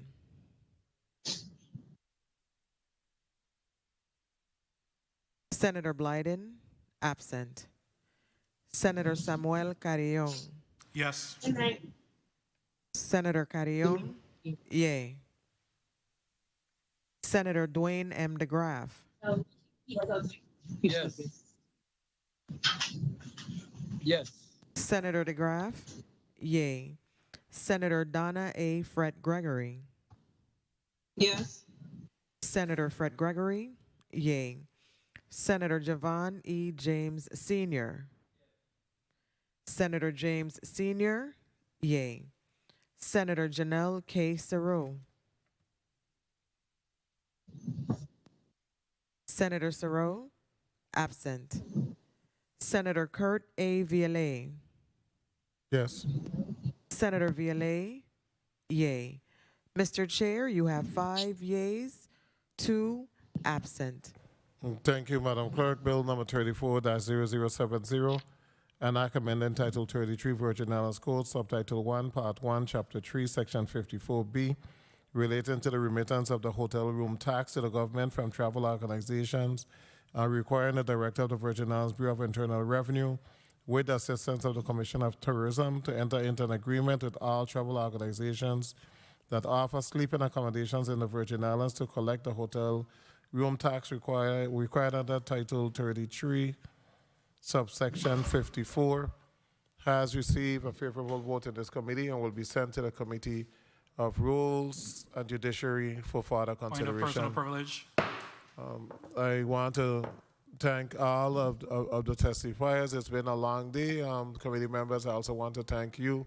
We did have a late start, but we were able to hear all 3 bills. I'm going to afford Senator Carrion a point of personal privilege. Thank you, Mr. Chair. I just want to thank the testifiers once again and thank my colleagues. The discussion was great suggestions and recommendations. We'll be tweaking and making the appropriate amendments to this bill before it comes before the Committee of Rules. Thank you. Thank you so much. Senator James wanted a point of information. Thank you, Mr. Chair, for the time. And I know I'm not a member, well, you can't be a member of the Rules and Judiciary and be a member of Finance. So I know that I voted for the bill, and I must say it's a good bill. But I want to make sure that there is some follow-up discussion, at least with the Committee on Finance members, since it's the jurisdiction of the Committee on Finance, because we're hoping and praying that those in the Committee on Rules and Judiciary are paying attention to the discussion here today. But we want to make sure at least the members get a second bite of the apple before it gets to Rules and Judiciary. Thank you.